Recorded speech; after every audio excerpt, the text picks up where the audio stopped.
Evening, everyone. Welcome to the Ferndale City Council meeting for Monday, September 25th, 2017. Please rise for the Pledge of Allegiance. I pledge allegiance to the flag of the United States of America and to the republic for which it stands, one nation, under God, indivisible, with liberty and justice for all. Thank you very much. Marnie, would you call the roll, please? Council members Leaks May. Here. Martin. Here. Pollica. Here. Mayor Pro Tem Piana. Here. And Mayor Coulter. Here. Thank you. We have a quorum this evening. The next item of business would be the approval of the agenda. I move that we approve the agenda as presented. Support. Now, Marnie, do we need to modify the agenda for the... Yes. Yeah. Okay. We need to add item 7H. That's right. Which That's right. is the approval of the Harding Park improvement bid that was added this afternoon. All right. Well, I move that we accept the agenda with the following addition, agenda item 7H. I support that amendment. Thank you. All right. Moved by Leaks May, supported by Pollica. Is there any discussion on the agenda this evening? All right. Marnie, would you call the roll? Councilmember Leaks May. Yes. Martin. Yes. Pollica. Yes. Piana. Yes. And Mayor Coulter. Yes, thank you. The agenda is adopted.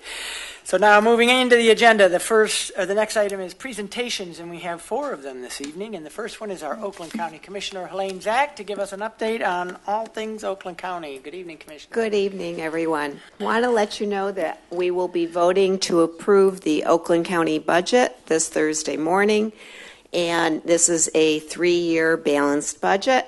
And I'm pleased to talk about some of the additions that the South End commissioners were able to add on. There's an interesting program on lake testing. Everybody is concerned about clean water, not only drinking, but also that we're swimming in and doing recreation. And there's an interesting organization called MyCorps, which is Cooperative Lakes Monitoring Program. And what we are offering is $50,000 out of the Oakland County budget to train citizen volunteers that will monitor smaller lakes. And they will test. So we will be training this whole corps of volunteers that will be watching our smaller lakes that aren't routinely tested by the Oakland County Health Department. So it's just like we have citizen corps here for police. This is for lake testing. Excellent. Another budget initiative, we are going to continue $100,000 for a renewed partnership with Oakland Schools to combat bullying. And this program also addresses youth trauma, and it's making our schools safer.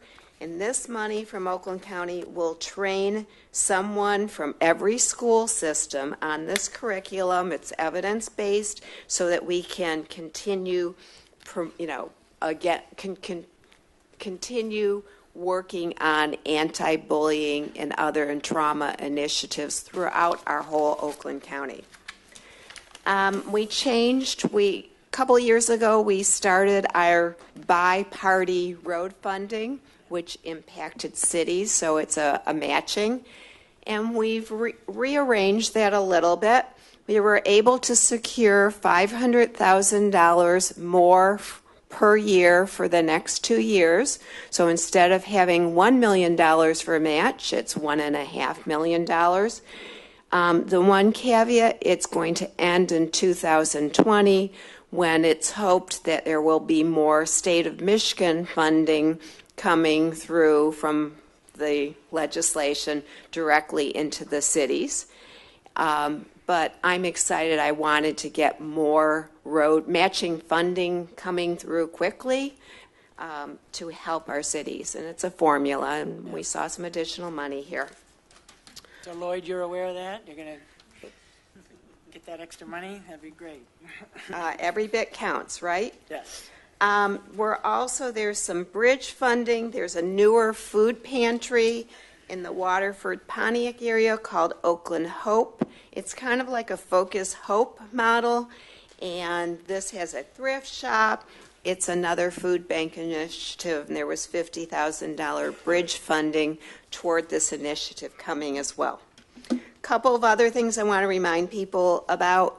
On Saturday, October 14th, is the Care Solutions for Caregivers that is provided by the Area Agency on Aging 1B. This year, it alternates between Macomb and Oakland. It's in Oakland at the Suburban Collection, and there's tons of different vendors, education on being a better caregiver, all sorts of questions answered if you are one of the people in our community, and there are many, taking care of others. Couple of other quick things.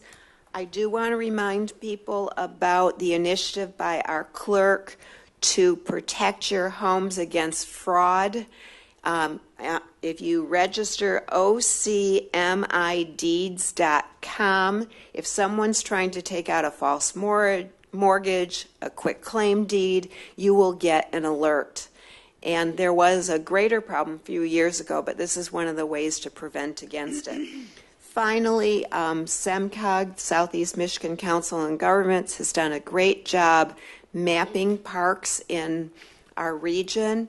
And if you go onto their website, they have a park finder. So if you're going to Westland, you can go into the park finder and say, oh, here's a park that's near there. And they've been tracking both local as well as here in Clinton, Oakland, so forth. Great. Wonderful. And does anyone have any questions of Commissioner Zach? Thank you. Appreciate it as always. Thanks.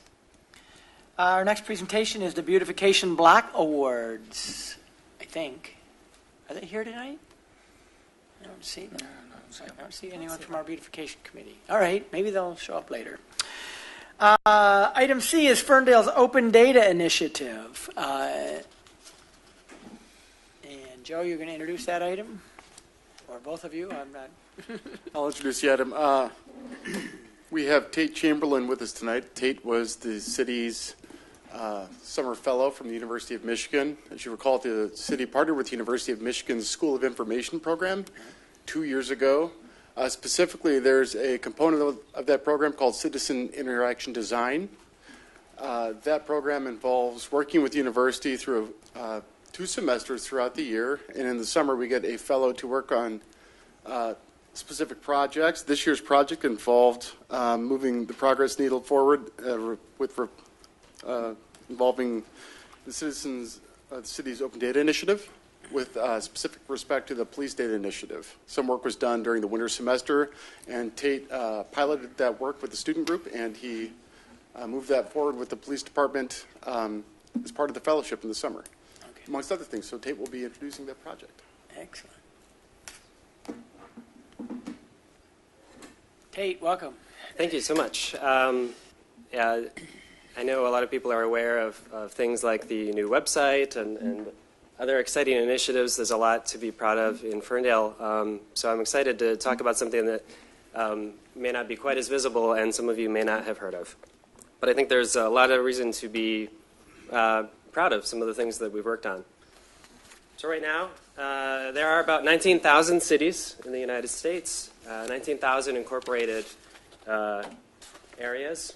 However, only about 99 of those are publishing open data at the moment. Of those, only about 19 are publishing data such as police officer demographics. And only 2 have been guided by community input from the beginning of those processes. And we can now happily say that Ferndale is one of those 2. So that's something that we can be excited about. So just to give a very quick, brief overview for some people who may not be too familiar with open data projects in general and why we started it in the first place. Here's a wonderful formal definition of open data by the Sunlight Foundation. It's really long and we're not going to go into it.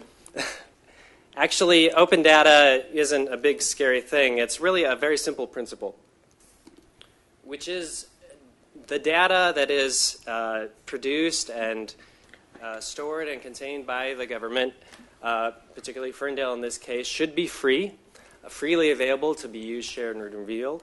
It should be available, particularly in machine-readable formats so that others can reduplicate the efforts. So it's not in the aggregate. It's not a general summary. It's something that you can look into yourself or use for other purposes. And complete.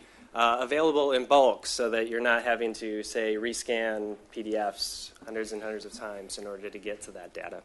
So that's the idea. So open data is an approach that suggests increased transparency. Why would someplace like Ferndale want to do it when over 19,000 other places are not at the moment? A couple of reasons. One is legitimacy. It demonstrates Ferndale's commitment to transparency with the public.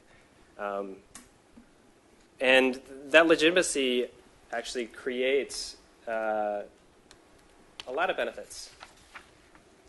For instance, the city of Dallas attributes to their initiative driving down use of deadly force by 45%. Collaboration is another great benefit that cities see when they do open data initiatives.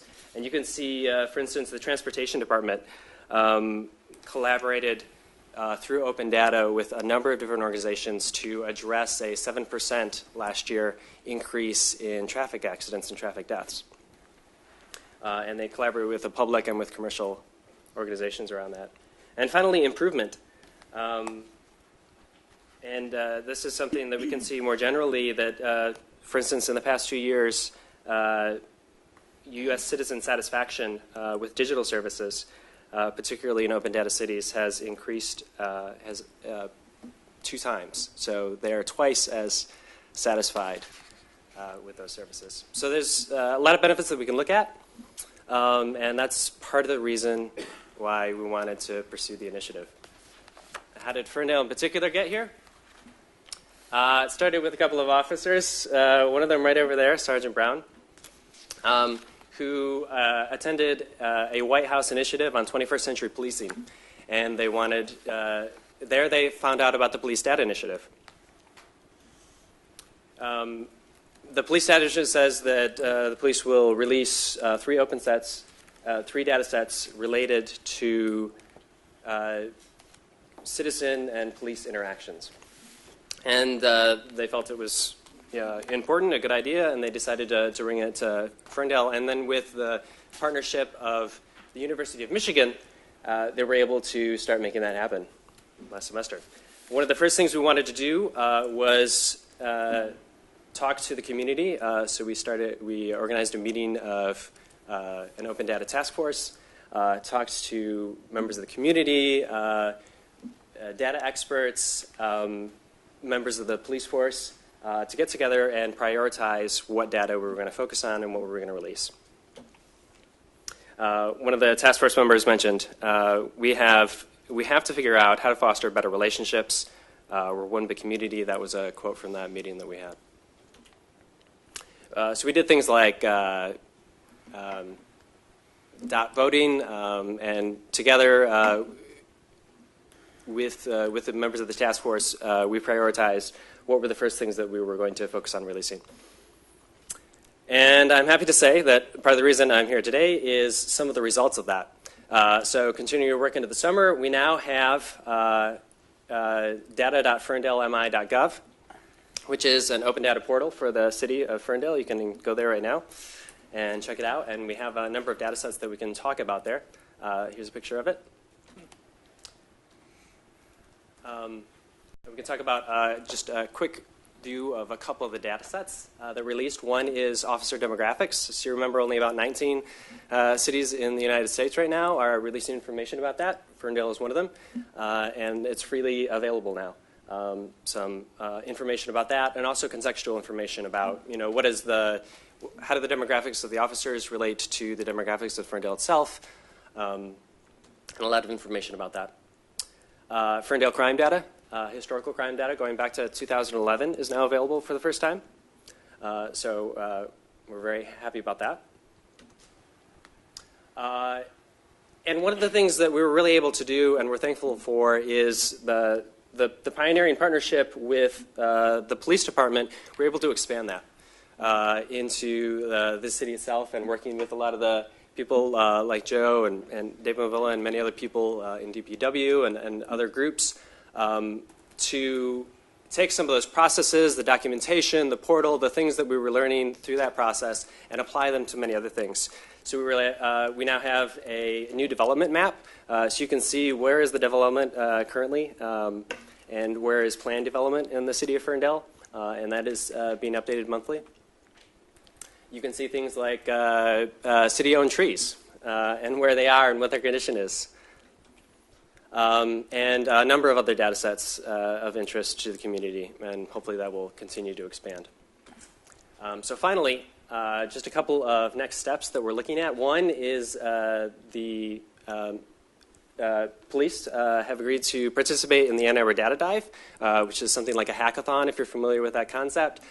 So students, professors, citizens will all be working with different community partners to dive into that data, to understand it better, to find applications and visualizations for it. That'll be happening in November. We're excited about that. We're looking at doing a police data initiative study with the Ferndale Police as one of the examples of people who have successfully participated in the Police Data Initiative, a national initiative. Only about 130 cities have successfully participated, and Ferndale, the Ferndale Police are now one of them.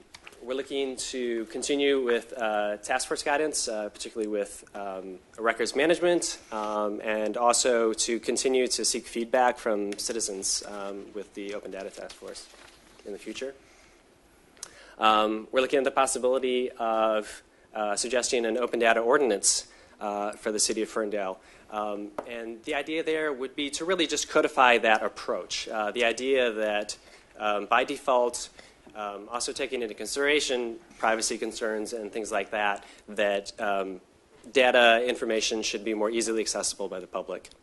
So that would be a way to sort of enshrine that principle. And we're also looking at the sustainability of the initiative. So looking at things like training, continued training for different city employees, possible positions that would incorporate some of the responsibilities, and also the continued handoff and partnership with University of Michigan to continue to build those skills. That's all I have for you at the moment. I was wondering if there are any questions. Are there any questions of council? Just a general one. How did you find your experience here for the fellowship? Are there some takeaways just as a student, your observations here?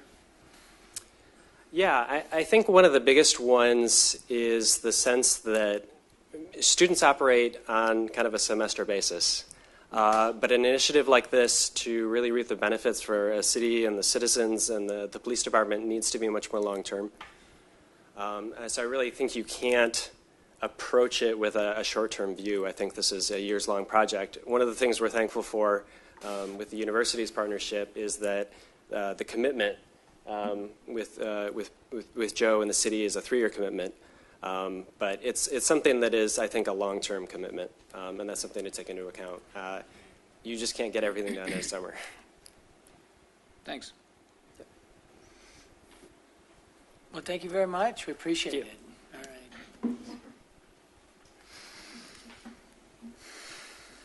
All right. The next item is the Oakland County Main Street Program. Not sure who's presenting that one this evening. Barry et al. Barry Hicks, our Executive Director of the DDA. Good evening, sir. Good evening, Mayor, council members. As you're aware, we are members of the National Main Street Program and here locally through the Main Street Oakland County Program. They provide a lot of different services and things of that nature, and I'm going to let them dive into that a little bit more. To the city, most recently, some of you might remember, we had an expert come in from the National Main Street Program in 2016, dove in, did a bit of a market study for us, and in-kind services worth about $5,000. So that was a really good partnership. But anyway, tonight we have with us John Bry and Alex Ritkrew from Oakland County, and I'm going to let them speak a little bit more about some of their services. Excellent. Good evening, gentlemen. Good evening. As Barry said, my name is John Bry, and I am the relatively new program coordinator for Main Street Oakland County. I've been here about 10 months, having worked in Main Street all around the country for about the past 20 years, so I've been involved in this for quite a while. And basically, Alex, who is also the assistant coordinator for the program in Oakland County and serves as the liaison for Ferndale, we just want to start making the rounds to all the different communities and introduce some of the efforts that we're working on at Main Street Oakland County. As you may or may not know, the Main Street program here is the only county-wide coordinating program in the United States. There are about 46 Main Street programs at the coordinating level, but they are all at the state level. We are the only county-wide one in the country. We currently have 22 communities in Oakland County that participate at some level. Ferndale is what is known as the select level, which is the highest level of the Main Street communities currently in Oakland County, which means Ferndale has access to some of the funding resources that we have available, as well as the technical resources we have available not only through the county but on the national scale as well, like Barry mentioned too, through the National Main Street Center and other resources and contacts that we have. So we've been looking at the program. We've been around for about 17 years, and we have more communities that are expressing a strong desire to enter into the program in 2018. So we're about ready to get busier, and several of those communities are your neighboring communities. So it's going to get a lot more busier. But some of the things that we're looking at doing is creating a new tier of Main Street community that is for our more advanced communities. And we're definitely looking to Ferndale and Rochester to move up into this higher tier. Both Great American Main Street Award winners, which is a very elite class across the country as well. But we just feel that those two communities are a little bit more advanced in terms of their organizational capacity and their development and management of their downtown. And so we want to recognize that and work with you directly to kind of tailor the resources to fit for what you need and where you want to go to continue to manage your district. Because as we know from tried and true across the country, it takes an ongoing management process, or eventually it will start to undo itself. We have seen that with other communities across the United States. So we thank you for your continued commitment to the process and the ongoing efforts of the Ferndale Downtown Program. We are currently looking at our budget. We're looking at creating a new economic vitality services component. Probably the most famous thing in terms of some of our services that we're known for at Main Street Oakland County is our design services with Ron Campbell, our staff architect, and many times the communities pick up a phone and call Ron. I know he's been here in Ferndale here recently, working with some of the property owners downtown on some of their design concepts that they want to do. But now we also want to expand and teaming up with One Stop Shop and other partners and resources to direct some more efforts towards economic vitality services, including assistance in business recruitment, business development, and also looking at how we can expand to bring some of the private sector partners in to work with us at the county so we can offer even more resources to some of the communities. So we're having some very exciting conversations. Everyone has been very receptive, even looking at some strategies of how we can support particularly the southeastern corridor communities along the Woodward corridor to be more tailored to the needs and unique settings and opportunities that we have and the dynamic that potentially of what can go on with the synergy in Detroit as well. So we're really reevaluating the program, and we're very excited about some of the directions it's looking to go. Having talked with Barry and some of the members of the DDA, as well as talking to all the staff and other organizations around the county and getting feedback from them, it's been a really great conversation. I'm very excited about some of the things I think we're going to be able to unveil in 2018 that's going to be helpful to the community. So we just wanted to come and say, we're here. Feel free to call us anytime. That's one of the messages we've put out across the county to all the communities. You do not have to wait for a tech visit. You do not have to wait for an evaluation. Anytime, anything you need, any questions, any resources you're looking for, any conversations you'd like us to have, absolutely please call on us, and myself, Alex, others will come. We will come. So any questions for myself or Alex, please feel free. Well, I think through the chair, if I may, I can't tell you how refreshing this news is. I think we've known that Ferndale, our downtown, is positioned to go higher than it's ever been, and having the county recognize that perhaps some strategies need to be different down here, and that the county is supportive of that is remarkable. In my opinion. So I just want to let you know that I just am so pleased that this is the direction that the county is going in and paying more attention to some of the growth needs down here, particularly on the Woodward corridor. Right. Well, thank you. I don't know if it's the honeymoon phase. They haven't told me no yet on everything I proposed. The fact that you're here and saying it is a huge symbol, and I really appreciate it. Well, thank you. The other day in the office, we have this huge map that, as we go out to the hall of Oakland County, and I'm just standing there staring at it, and Jim Keglowitz, who's our our environmental stewardship guy, walked by and goes, "You look deep in thought." I'm like, "Yes, I am," because I'm literally standing there and looking particularly at this southeastern quadrant and thinking about the directions of how we can potentially accelerate this and do even some greater things. And we have the networks and the resources, and so many things are already in place in Oakland County, which is one of the fantastic things about it. It's just a matter of kind of retooling and redirecting them a little bit to get to some of those outcomes. So the resources are potentially there, so it's a pretty exciting conversation. Yeah, and my follow-up question would be, I think economic vitality is a great marketing term, but diving deep into what that really truly means in Right. terms of services, I know our staff and the DDA is really committed to helping work through that, because we always like to be at the forefront of trying new things, and I think we welcome this opportunity to work with the county on it. Right, and Barry and Jordan and I have been in some conversations here recently over the last month, and I think it's safe to say that we're kind of all on the same page with some of the concepts that we've been kicking around. And economic vitality, I tell people the 4 core points of Main Street that has not changed in 20 years, it spells DOPE, it's easy to remember, design, organization, promotion, and economic vitality. And in the past it was called economic restructuring, and now they've kind of done that. But you're right, in terms of looking at that, that's a very broad term. So one of our goals and hopes is through the Main Street program to bring some focus to that and direction of that, to tailor it to the communities and what's happening into them. So, yep, absolutely. So thank you. Excellent. Any questions for Other myself questions or Alex? comments? Yeah. Yeah, well, through the chair, and it may be more appropriately directed at Barry, but when we talk about, I'd like to get into even more detail, and I understand you're probably in preliminary conversations, so if it's something you have to get back to us, that's fine.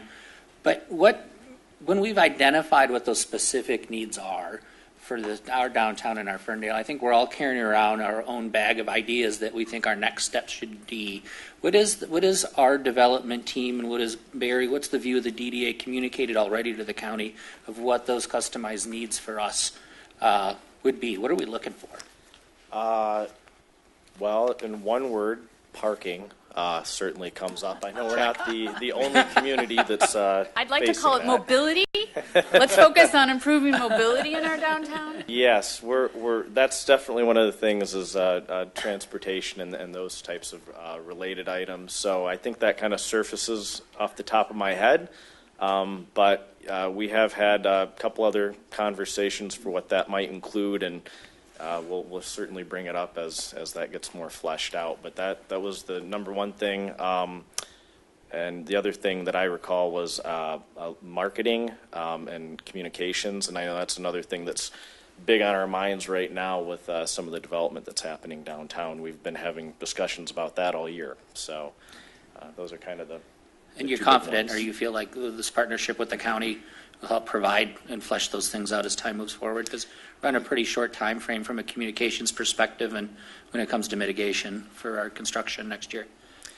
Yeah, no, I have confidence. Right now, as you're aware, we're working with the DDA here in Ferndale is working with a consultant on getting some of that information together. My hope is to bring it to the DDA board in October, and then to you guys after that, probably for your second meeting in October. But to the point of our guests, there's county resources we're pulling into that? Yeah. Yeah, sure. Go ahead. I'll let Alex answer. Good evening, everyone. Yes, actually, that's a perfect question for us. Right now, me and Barry have been talking about and discussing about the exact challenge of communication. So this year's tech visit going into this coming fiscal year, this fiscal year, I'm sorry, is we're trying to use some of those technical assistance funds for Barry to expand their communications plan. So we're looking to put in the range of about $5,000 towards that communications plan for the businesses. So I've also, I hope I've answered that question, but I've also brought some of these additional resources I like to provide and repeat and share again and again. But a lot of folks asked about Main Street and resources at the county level. We have, yeah, Barry, please. I believe there's a copy for everyone. I have plenty more to share if you guys want more. It talks about the program's history, as well as the resource of the county, so it kind of really spells it out. So if there's different things you're looking at, what we can do and help your community at this time, we'll be happy to sit down and meet. We've met with Jordan and Barry on multiple occasions now recently, regarding economic development and market information, building off of last year's tech visit. So we know we're always invited to come in to your community and provide assistance, and so we're happy to do that. I understand right now that everyone's working full deck, all hands on deck pretty much for the parking mitigation construction project. So, Well, and those are exactly the right channels to interface with us and work through. Yeah. So I appreciate hearing that's going on. I just am always interested in more specifics because, again, we're on a short leash and a short time frame for a major construction season. So I want to make sure we're leveraging all our resources, and I'm glad the connectivity is there with Barry and our own development folks. And I just look forward to more details about. Yeah, well, and to add on that, I'm looking ahead. While this gets us through the construction period, we're about to have 1,000 new residents enter downtown. I include that in there. Oh, yeah, right? And so, Absolutely. So that changes the demand on services. And so we need to have a conversation strategically about what that means to get through this period of construction and then, sort of reassess what our strategies are for clean and safe. I don't know where that fits in the Main Street program. It's really sort of has its own category. I don't know if it fits under economic vitality or, right? probably Design, design fit under design. in organizational Yeah. capacity. Yeah. So I think those are all conversations that we need to be looking at going forward collectively with our DDA board and in partnership with the county if this is the direction that the Main Street program is going in. Well, to add to that through the chair, what I heard you say, and I want to just make sure I understand it, is that as you look to the evolution of this program, because you're right, it is a 20-year program, the next level to engage Main Street at would allow us to customize those specific needs around things like clean and safe that are important to us in the long term. Yes, and I think that's fair to say, particularly for more advanced communities like Ferndale, is we don't want to lose focus of key tenets of Main Street that we know work. We have to still kind of keep the balance of those 4 points intact, but it's recognizing that you're at a certain level in terms of some of your development needs and strategies, and so it's looking at tailoring those things, working with the community and all the partners of the DDA and Jordan and the city to kind of see where we can help you and advance those particular goals, but keeping in mind there's still a balance of across those 4 points. We don't want to lose focus of those and become focused on just one of them per se and ignore everything else. But we can certainly kind of tailor it to work with you, and that's where we're looking to go, particularly with this advanced tier. Great, and I just lastly want to echo what the Mayor Pro Tem said. Thank you for being here. You're welcome. Love to see you here more. That's not a criticism, but just you're always welcome. So, You're welcome. Thank you. And last commercial I'll throw out, one of our workshops that we're hosting November 6th and 7th, that we're hosting jointly. We're hosting Michigan Main Street, but we're doing the 3 Ps, parking, preservation, and placemaking. And, that's a really key point about the downtowns is creating this sense of place that so many residents, companies, investment, they're looking for this. They're looking for communities like Ferndale, and that's part of the draw and the attraction, and part of that is the downtown, the walkability, the character, and the charm.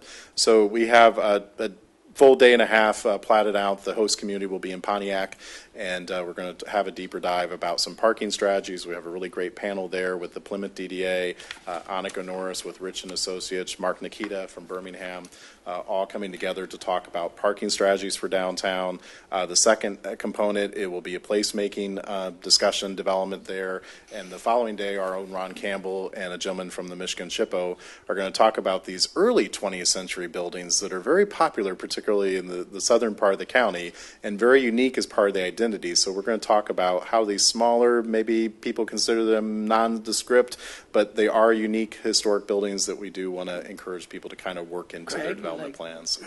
Absolutely. And, Sign up for that. Hug my buildings. and of course, I have to put this in. It wouldn't be remiss if I didn't.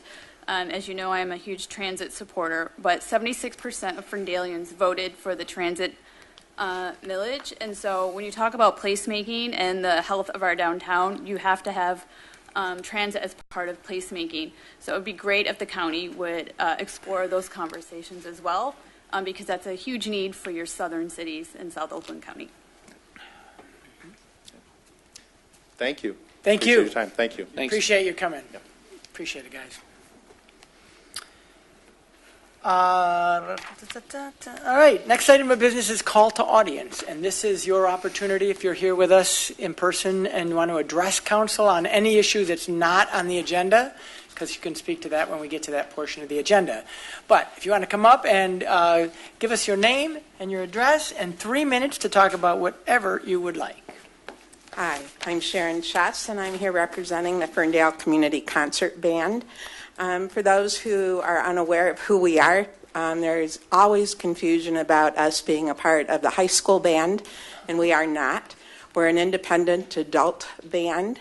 As of this year, we're about 80 members strong. We were about to begin our third season. We have 10 new members.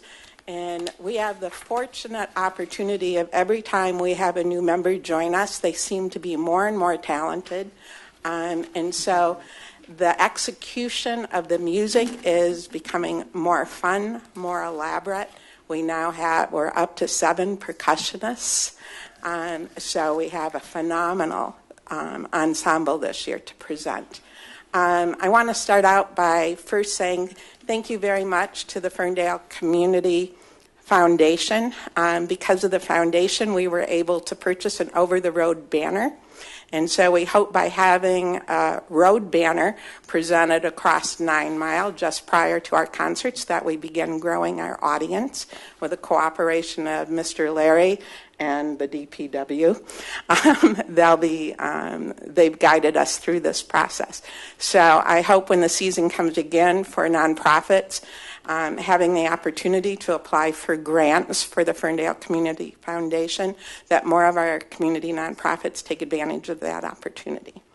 So that being said, our first concert is October 22nd.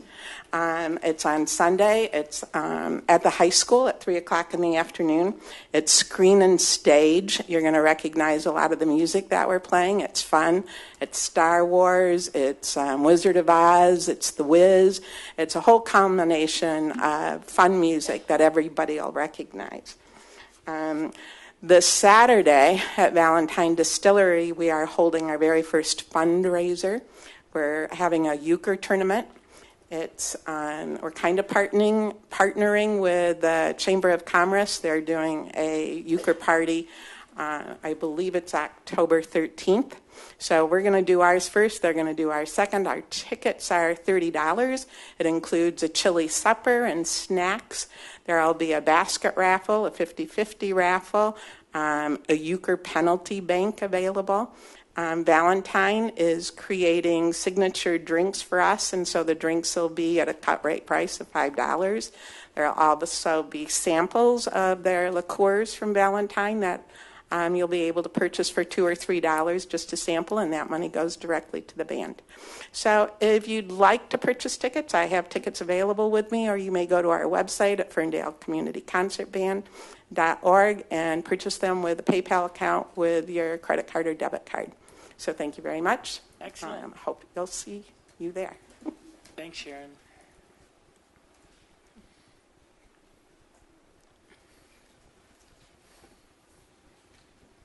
Good evening. Good evening. My name is Irene Leitz. I live on Maplehurst. And we are here, my colleague Margaret Devereaux and I are here to invite you to an event which sadly is on October 22nd at 3 o'clock. I know. But it's an event sponsored by our Mother Perpetual Help Parish, which, as many of you know, has 2 campuses, one at St. James here in Ferndale and the second in Oak Park, Our Lady of Fatima. And our mayor and the mayor of Oak Park will be discussing the state of the city's goals for the future and how we as citizens can help. As I said, it's Sunday, October 22nd from 3 to 4 at the St. James campus on Pearson. And there's a number on the flyer to contact at the parish office if you'd like more information. We also have flyers for the audience in the back. It's a community event. We're intending to bring the community together to have a conversation and to see what we can do to work together. Thanks. I'm Margaret Devereaux, and a member of DRIVE, which is actually it's a national group, maybe under different titles, but here in Metro Detroit, it's known as DRIVE, and it's an interfaith, nonpartisan regional collection of congregations, groups. There are 30 of us, 30 plus now, in the Detroit metropolitan area.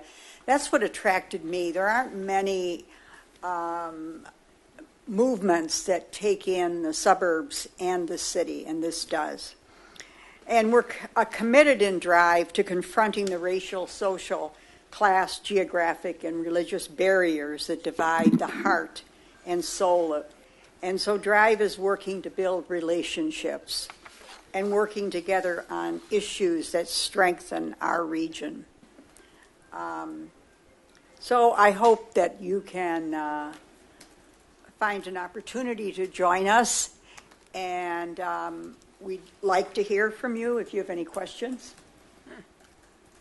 If I may, through the chair, I just wanted two things I want to say. One, my congregation is one of the local founding members of DRIVE, and they just are doing tremendous work pushing the conversation forward and addressing social justice. So I thank you guys for being here and promoting this, and I particularly want to thank our mayor for participating in this, because this is an incredibly worthwhile group. I'm not taking away from the concert, sorry.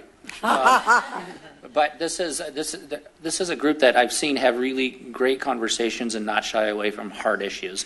And that's something I know that we as a council take pride in, that we will not shy away from hard issues. And this group is really driving, no pun intended, the conversation regionally. So thank you guys for being here and promoting it. And I really appreciate our mayor stepping forward and being part of this. Thank you. Thank you very much. Thank you, ladies. Appreciate it, and see you on the 22nd. Is there anyone else that would like to address council this evening?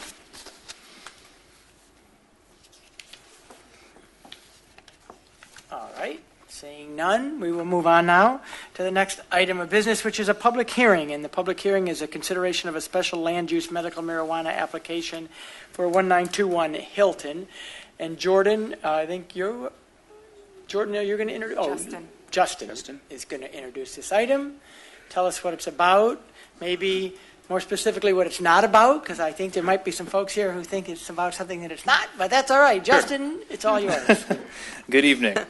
Yeah, I can kind of clear up and just address both situations, I guess. Yes. So tonight's topic, our public hearing, is about a special land use for 1921 Hilton Road. This is a proposed medical marijuana facility under the city's existing ordinance. So as some people may know, last year council had chosen to limit the number of facilities that would be able to open under the existing ordinance. Limited that number to 5 facilities. This would be the 5th of the 5. So all of those 5 facilities, whatever stage they're in right now, if they wanted to pursue what the updated licensing and regulations related to medical marijuana that the state will put forth in December, any of those facilities would have to come back and go through this process again. And right now, the city is still considering what that process may be and what licenses they want to choose. And so we had a workshop back in July. At that point, we talked about a lot of things, but essentially it seemed like the item needed further study. So since that time, staff and council have been all doing some homework, and then at some point in October, we'll likely have a follow-up workshop, which will be open to the public. Will be posted on the city's website. And if anyone has any questions about that, certainly put their email on the sign-in sheet, and I can let people know when that workshop will be. So Justin, before I open it up to the public, help us all understand, this is one of the 5 original. It might strike some as kind of late in the game, but what was unusual about this situation and that brought us to this evening? Sure, yes. So this originally was presented January 2016. at the Planning Commission, public hearing there. A lot of questions were discussed about the business plan, security plan, parking. Essentially, the applicant tabled that application back in January, had some homework to do, and shared parking was a key part of that. So they worked with some of the businesses and property holders nearby to get some parking, shared parking agreements, which they have under wraps right now. So since that time, Planning Commission did have another public hearing August 16th at the regular meeting, and so a number of those, all those items were addressed essentially in the business plan that the city attorney and chief of police and staff had questions on. So those items were addressed, and then the Planning Commission did recommend approval to City Council for a vote of 5-2. So with that, this is a public hearing, and so I will open up the public hearing and ask if there's anyone from the public that would like to address the Ferndale Council on this consideration of a special land use application this evening. So, yep. Oh, let's see. I didn't ask in the initial. You know, that would make sense, I would suppose. Normally, they present with Justin. So the applicant may present your comments as well before I open it up to the public. Absolutely. Thank you, Mayor. Yes, sir. Paul Weisberger, 1100 West Maple, Troy, Michigan. I am happy to also say that I'm going to be one of your 1,000 people moving to downtown Ferndale in the next couple of months. I really enjoy the community, and especially the condo on 211 East 9 Mile. Ferndale is very much similar and unique to one of those cities in Washtenaw County called Ann Arbor, in the sense that it's the two top vote-getting cities in 2008 for the Medical Marijuana Act. Your community is very pro, and you know this, medical marijuana, and hopefully with the new Medical Marijuana Facility Licensing Act, you guys will have, should you choose to adopt an ordinance, some of those facilities in your community. I am Vice President of Oasis Wellness Center and Wild Bill's Tobacco. I'm General Counsel. We have about 80 locations between our Wild Bill stores, our Mr. Vapor, and our Churchill Cigars. I mention that only because we are legitimate businessmen and women who have, through a number of years, operated in a heavily regulated tobacco industry. We know how to get our permits, we know how to pay our taxes, we know how to comply with the law. There are times, which you'll have in your packet, a letter from someone who's going to be opposing this tonight, things indicating that we have not complied with some carding of minors. We have about 80 locations, and we have had some employees slip up and not card those minors. We have since instituted an automatic card swiping. So I just want to let you know that we are a larger corporation that is able to comply with any and all laws. We also have a great wealth of expertise in our team between our marketing, our accounting, our legal, and our area managers. We plan to bring that kind of expertise to this new industry. We were heavily involved in the efforts to get the MMFLA approved. We've also been involved in some of the drafting of the current recreational ballot initiative that will be hopefully on 2018.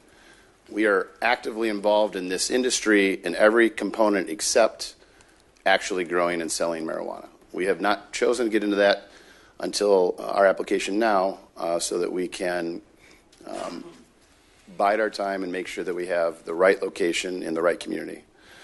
We're very excited about the opportunity to be in Ferndale. We're excited about the opportunity in which to open up a caregiver facility under your current ordinance, not the MMFLA, and have some of our caregivers get to know the community, some of the patients. They have an opening in each one of the three caregivers in which they can take on some patients. And so we want to get a kind of first step into the community, get to know the patients within Ferndale and have them spread the word. Word of mouth is a great marketing technique.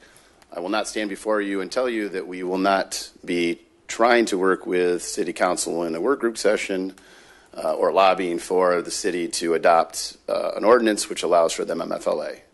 I'm not trying to bamboozle you. We're not here a wolf in sheep's clothing. If you ask me the question, I'll answer it honestly. Yes, we hope that you guys adopt that ordinance. I think anybody that applied for these hopes that you guys adopt the ordinance.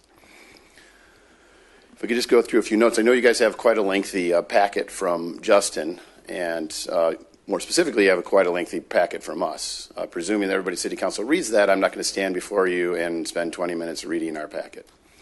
But what I would like to do is tell you just a little journey that we took to get here. We read your ordinance. We went through the properties that you had that were viable in your community, and we got under lease a property at the northwest corner of Vester and Hilton.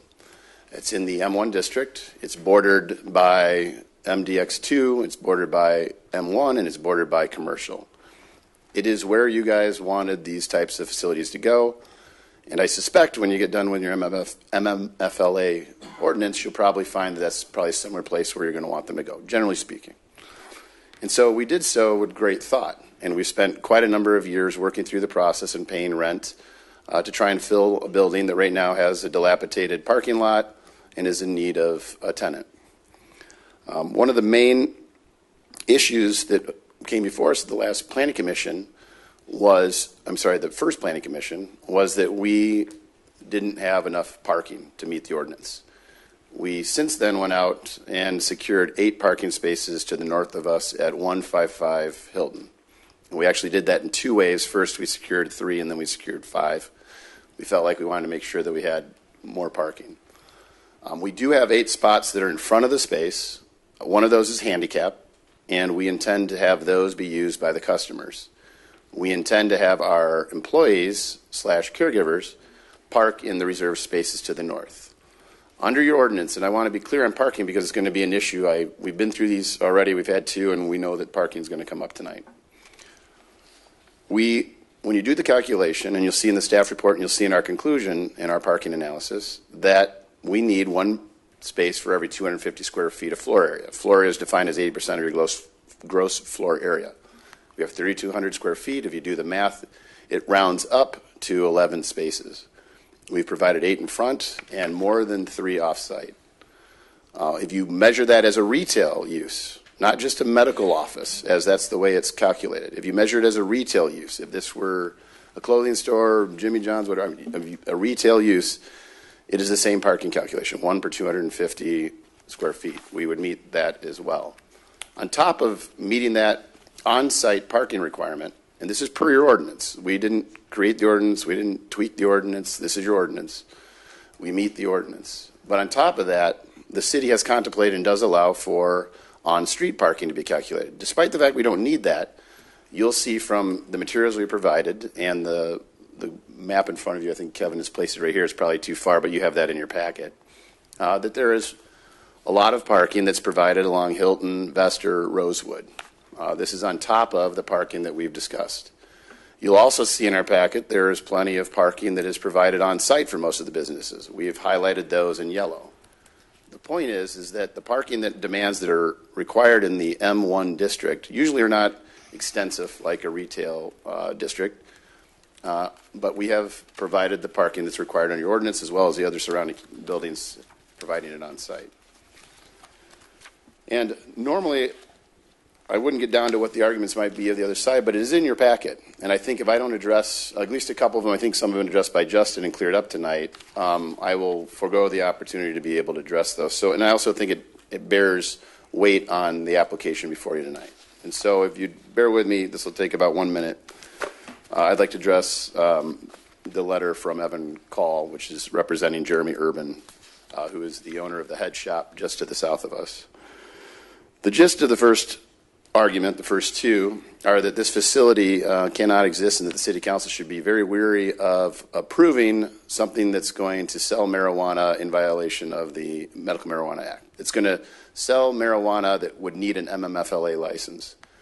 As Justin has stated, we are not proposing to act as an MMFLA licensee right now. We're proposing to follow the MMA. We're doing so because we're law-abiding citizens. We are businessmen who know how to follow the law, and we very much enjoy our freedom, and we very much do not like committing a violation in Ferndale and wipe out our opportunity to be in this business across the state. That's not the same for many of the people that are in this business on 8 Mile, Lansing, Jackson, and Flint. We are unique in that category. One of the statements made is that the Oasis was denied it the first time. That's not true. We were tabled. We asked to be tabled so we could go to work and get some sort of shared parking. It's stated in here that they're going to have patients crossing the street from the shared parking to the north. I have stated tonight that we're going to have our employees park there, and there's 8 spaces for the customers to park along with street parking right in front. And I'm almost done. It's been stated that we don't have a handicap parking to comply with ADA. We have a handicap space listed on the site plan that's in your materials right in front of the front door, and we will comply with the ADA requirements.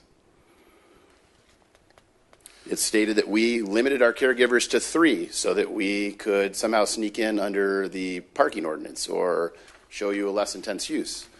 As I stated, we comply with the retail parking calculations along with the medical office calculations, and neither of those calculations involve the number of people or caregivers that are involved. We comply with your parking ordinance. It says that if some point in the future Oasis is able to sell recreational marijuana from this property, we'll most certainly put his client out of business. Now, his client is a head shop, and if we put our thinking caps on, I'm trying to figure out how a dispensary or provisioning center, a recreational provisioning center for that matter, if we were so lucky, would put somebody that sells devices that consumes marijuana out of business. And so I think what you're going to also find, and the main thing that we came up in these last 2 planning commissions, is that we have a conflict of interest between our use and the head shop, is in the sense that we're a novelty shop and that we're going to put him out of business.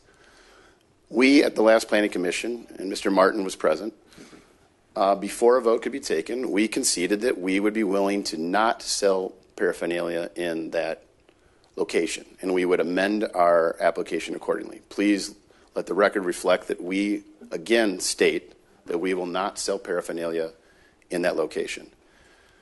What you have in front of you is an application that complies with all of the requisite criteria in your ordinance. You have a staff recommendation stating as such. You have a planning commission recommendation in favor of it. What you have on the opposite side tonight are you're going to have some disingenuous arguments. You're going to have arguments from a guy that has outwardly told us that he wants to run someday a dispensary from his head shop. That's why he's worried about it, quote, putting him out of business. What he should have done was go and buy some property in the M1 district or rent some. You're also going to have some arguments made by and you've had them already on record from the shopping center owner, that he wanted to be in this business, and quote, his son and he talked about it many times, and they want to be in this business. So arguments from that gentleman are going to be because they don't want us to get approved because that in your ordinance blocks out, because you have a radius that blocks out other competition. Again, could have rented the building behind us, the one that we have. And last, we have a recording studio that has voiced opposition. And that opposition is probably, if I had to hazard a guess, based on the fact that some of the clientele that visit that recording studio like their anonymity. They like their privacy. In a perfect world, nothing would exist around the recording studio. And so if you take what we're presenting to you tonight and the full compliance that it has, I would ask that you judge it on its merits, judge it on the staff recommendation, judge it on the planning commission recommendation, and please don't judge it on the loud, disingenuous arguments that you're about ready to hear. And thank you very much. All right. Now with that, again, the public hearing portion of this is now open. Please step up to the mic and give us your name. You get 3 minutes, just like we do public comment. You can have 3 minutes to address council on this issue. So, good evening, sir. Good evening. Evan Schall, P72058, appearing on behalf of the Head Shop Smoke Shop, and Jeremy Urban. Jeremy Urban is the owner and operator and the founder of the Head Shop, which he opened in January 2015. Mr. Urban has lived in the city of Ferndale for more than 20 years. His family has many ties to the city, and he cares a great deal about the community. And as a business owner, he has a very important interest in having me appear tonight to speak on his behalf and to share some further argument as to why we believe that site plan approval and special use approval should be denied. It's premature and inappropriate for the reasons set forth in my letter dated September 12th, 2017. And we want to offer a few additional arguments in response to Mr. Weisenberger's arguments this evening. Mr. Weisenberger raised the issue of our allegations that this marijuana facility, Oasis, if approved, would put my client out of business. We believe it would, if in the event that they get approval to sell recreational marijuana. This will create a circumstance in which customers are going to go to Oasis not only for the marijuana, but for the paraphernalia as well. And my client's business is to sell paraphernalia. Oasis's business plan specifically provides that they're going to sell, quote, goods for sale including but not limited to T-shirts, candles, creams, teas, oils, paraphernalia, and books, and other educational materials. These are exactly the same categories of products that my client is in the business of selling. And so apparently they've now stipulated most recently that they're not going to be selling paraphernalia. That does not cure the issue, particularly in light of their stated goal to get approval to sell recreational marijuana. They do not deny that. This business, Oasis, they started working toward approval right after my client moved in January 2015. They started renting that building. This building is literally a stone's throw away from the head shop. So this is very calculated. Oasis has commonality of ownership with the folks that own Wild Bill's and Churchill's, as Mr. Weisenberger stated. So there's a vested interest here to try to shut down my client. So I want to move on very quickly. I want to respect the time. Parking is one of the many issues. Are you limiting me to 3 minutes? Because I would ask for an amount of time equal to Mr. Weisenberger. No, you get 3 minutes. So the parking is a disaster for the reasons that I set forth in my letter. There's an enforcement issue as to whether the city is going to have the capacity to enforce the regulations. And there's also an issue, among many other things, of whether there's an unconstitutional taking possibly at issue here in light of the diminished value here. This is adding a huge strain on the community as it relates to parking. This approval was originally brought up more than 18 months ago, so we've got an argument that this should not even be up for consideration. And the big issues from a legal perspective are that this is premature because the state of Michigan licensing and regulatory affairs have put a moratorium on approval. There aren't any applications for new businesses that are supposed to be considered until December 15th. That's when businesses can apply for formal licensing. So until that happens and until more regulations and rules are enacted, this is premature to consider it, and it's not even consistent with the City of Ferndale's current ordinances. Very good. Thank you. That is your Thank time. you. Thank you, sir. Is there anyone else that would like to address council on this issue? And because I can't see the audience, could we move the sign now, or at least off to the side if council still needs to see the map, although we have that in our packet, I think. Thank you. Anyone else that would like to address council on this issue? All right. I'll close the public comment portion, and now I will open it up to council. And Justin, you're still around. That's good. To ask their questions or comments. Oh, yeah. Mayor, could I just confirm from the applicant the intent of the special land use application to limit the use to 3 licensed caregivers at the proposed location, consistent with the recommendation of the Plan Commission?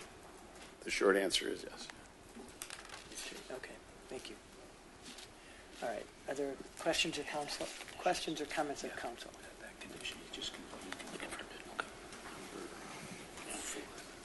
If I may, through the chair, and this may be more appropriate for the police chief. I know the police has reviewed this, but are there any concerns over the enforcement of the ordinance at this site and this location?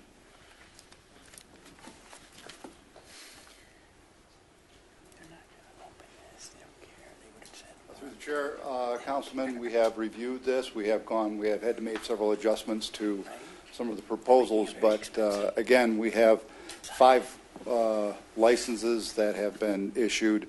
We still have yet to see one really open up yet. So as far as the time spent for enforcement or what will be happening for enforcement and inspections is still a tale to be told. We haven't been there yet. So we will see if this one opens up, what type of resources that we'll have to go forward to watch it and to make sure that we're doing everything right.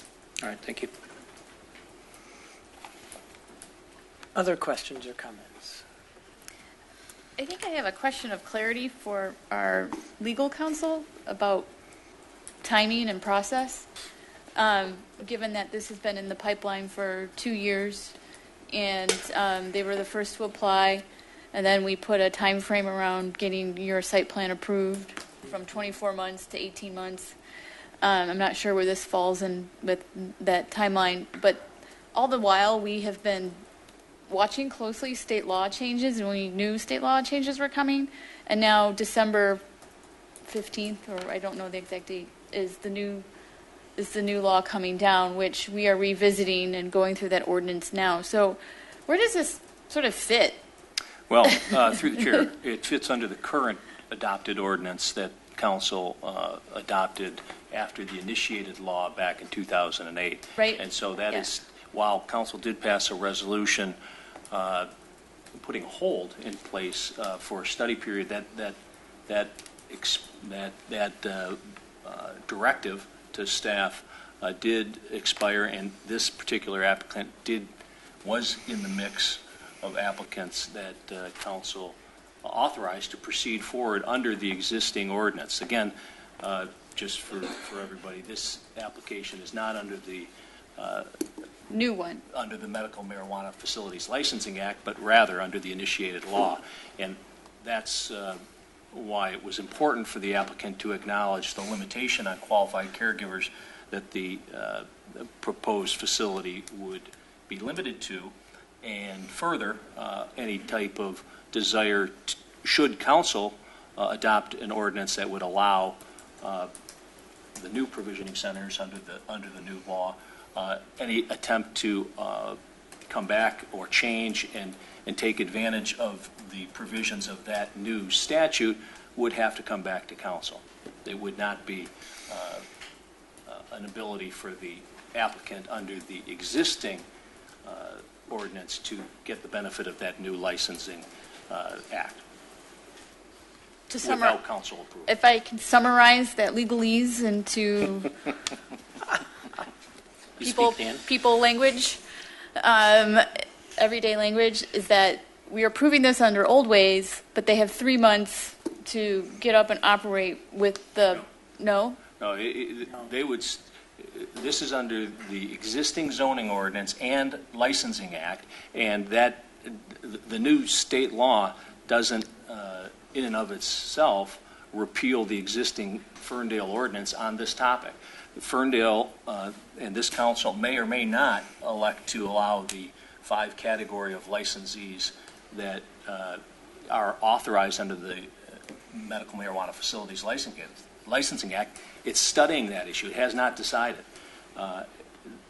This particular applicant, as it relates to the zoning, would have the benefit of being a grandfathered use under the zoning ordinance.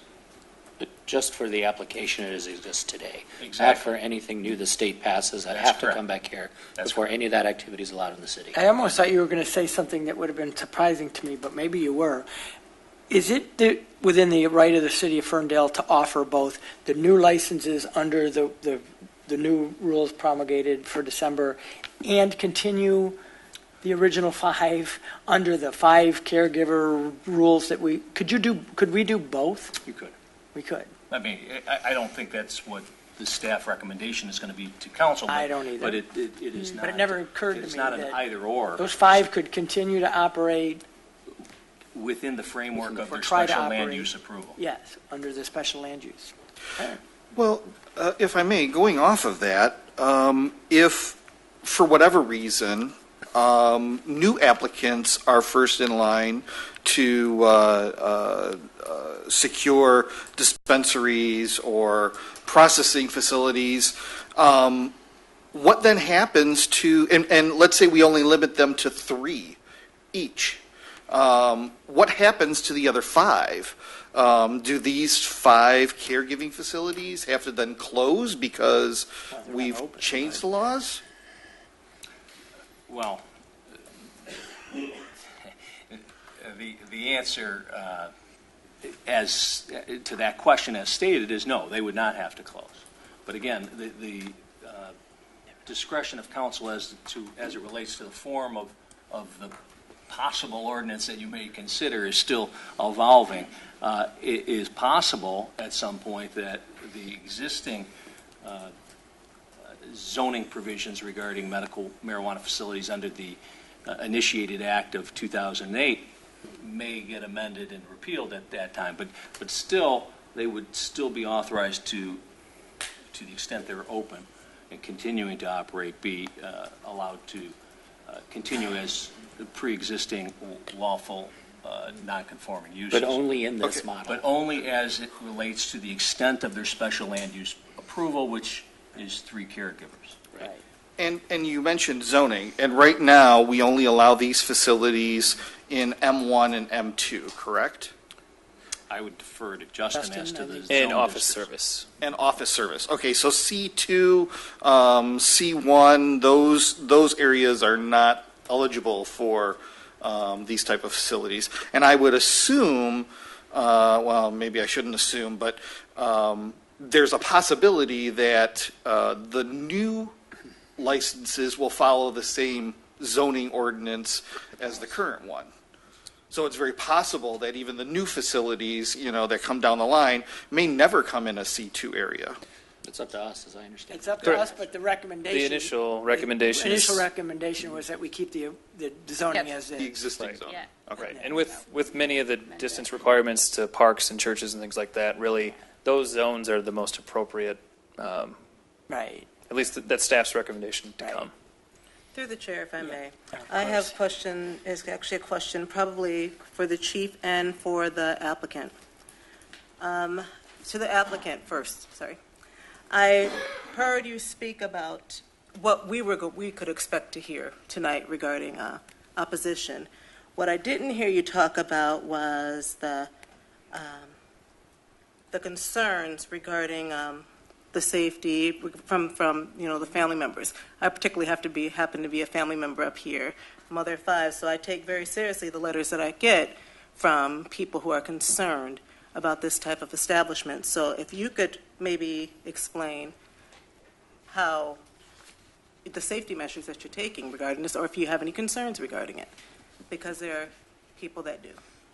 Well, we have a mounted security guard that checks anybody that comes into the space. We've added lighting per the requirements of the city. We'll have security cameras as a deterrent on the outside, but also to monitor the outside. And we will run a first-class operation. We will cater to a clientele of medical patients seeking their medicine. And that's what the law is now, and that's what the law under the MMFLA will be, is medical marijuana patients. We are in probably the most stringent county in the state. Sheriff Bouchard is a wonderful asset to law enforcement. That's why you don't see any of these in Oakland County, and you see them just across the border in 8 Mile. And I think with the police chief's help and our expertise and professionalism, along with our security guards and security cameras, that you will have a safe place for people to buy their medicine. Okay, and also the fact that it's pretty close to the shopping mall where residents visits, like maybe Christine's Cuisine or things like that. I mean, maybe your facility in itself would be made for you to feel safe. But what about the residents who are frequenting? Yeah, well, I think the type of facility you have is important. And I didn't come up here and tell you that we had X many stores and Churchill's and whatnot just to pat ourselves on the back. I told you that because we run a professional operation. I would invite you to come see Churchill's in Grosse Pointe, Birmingham, and West Bloomfield. That's not an ad. I would ask you to go see them and plug your nose if you hate cigar smoke. But if you went in there, you're going to see a world-class operation, probably top 5 in the country.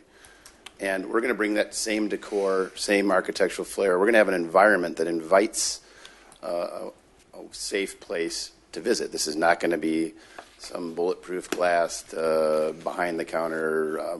Put your money on a circular plexiglass tray and get your 40 ounce. This is going to be a world-class, provisioning center. I hope that answered your question. Chief, regarding any sort of monitoring from our end or any sort of non-compliance, what steps? I mean, some of the things that we have insisted upon is access to the facility, unrestricted, viewing of the videotape on demand. We have, we are going to learn just like anybody else. We have not experienced this yet, so we're not exactly sure how much time and effort will go in, but you can rest assured, Councilwoman, that we will be on top of this, at least at the very forefront of it. We will make sure that compliance is the number one priority of the police department. This is a very limited number. So remember, there are 3 caregivers, so there's 5 patients each, so that means there's 15 possible individuals that can access this location at any one time. Their caregivers can be a patient, but mathematically, there's only 15 other people other than the caregivers themselves that would be accessing this facility for the exchange of medical marijuana. So we believe it to be limited, and again, our experience is a going forward kind of thing. As soon as we will be keeping close records on what we do, how much time we spend doing it. If there's any violations, of course, that would impact on the licensee going forward, just like a liquor license would if there were violations of any of the special land use restrictions. can you say what those, the steps for those penalties are again, just for public view? What those? Is it a one warning? I mean, how would we go about it? It would all depend on what that violation was. I mean, there could be simple land use violations. That would be something more that Justin or Jordan could talk about. The sale of or the exchange of medical marijuana to an individual who is not an associative patient to one of the caregivers would be a delivery of marijuana, would be a felony. And Dan, you are. And I was just going to say, this is as it relates to the special land use. There is also the facilities licensing ordinance that council passed. This applicant is going to have a license, and council will review that on an annual basis as it relates to the compliance with the code and the ordinances. And so, segueing on what the chief indicated, the chief will be preparing a report, I'm sure, annually as it relates to the annual review.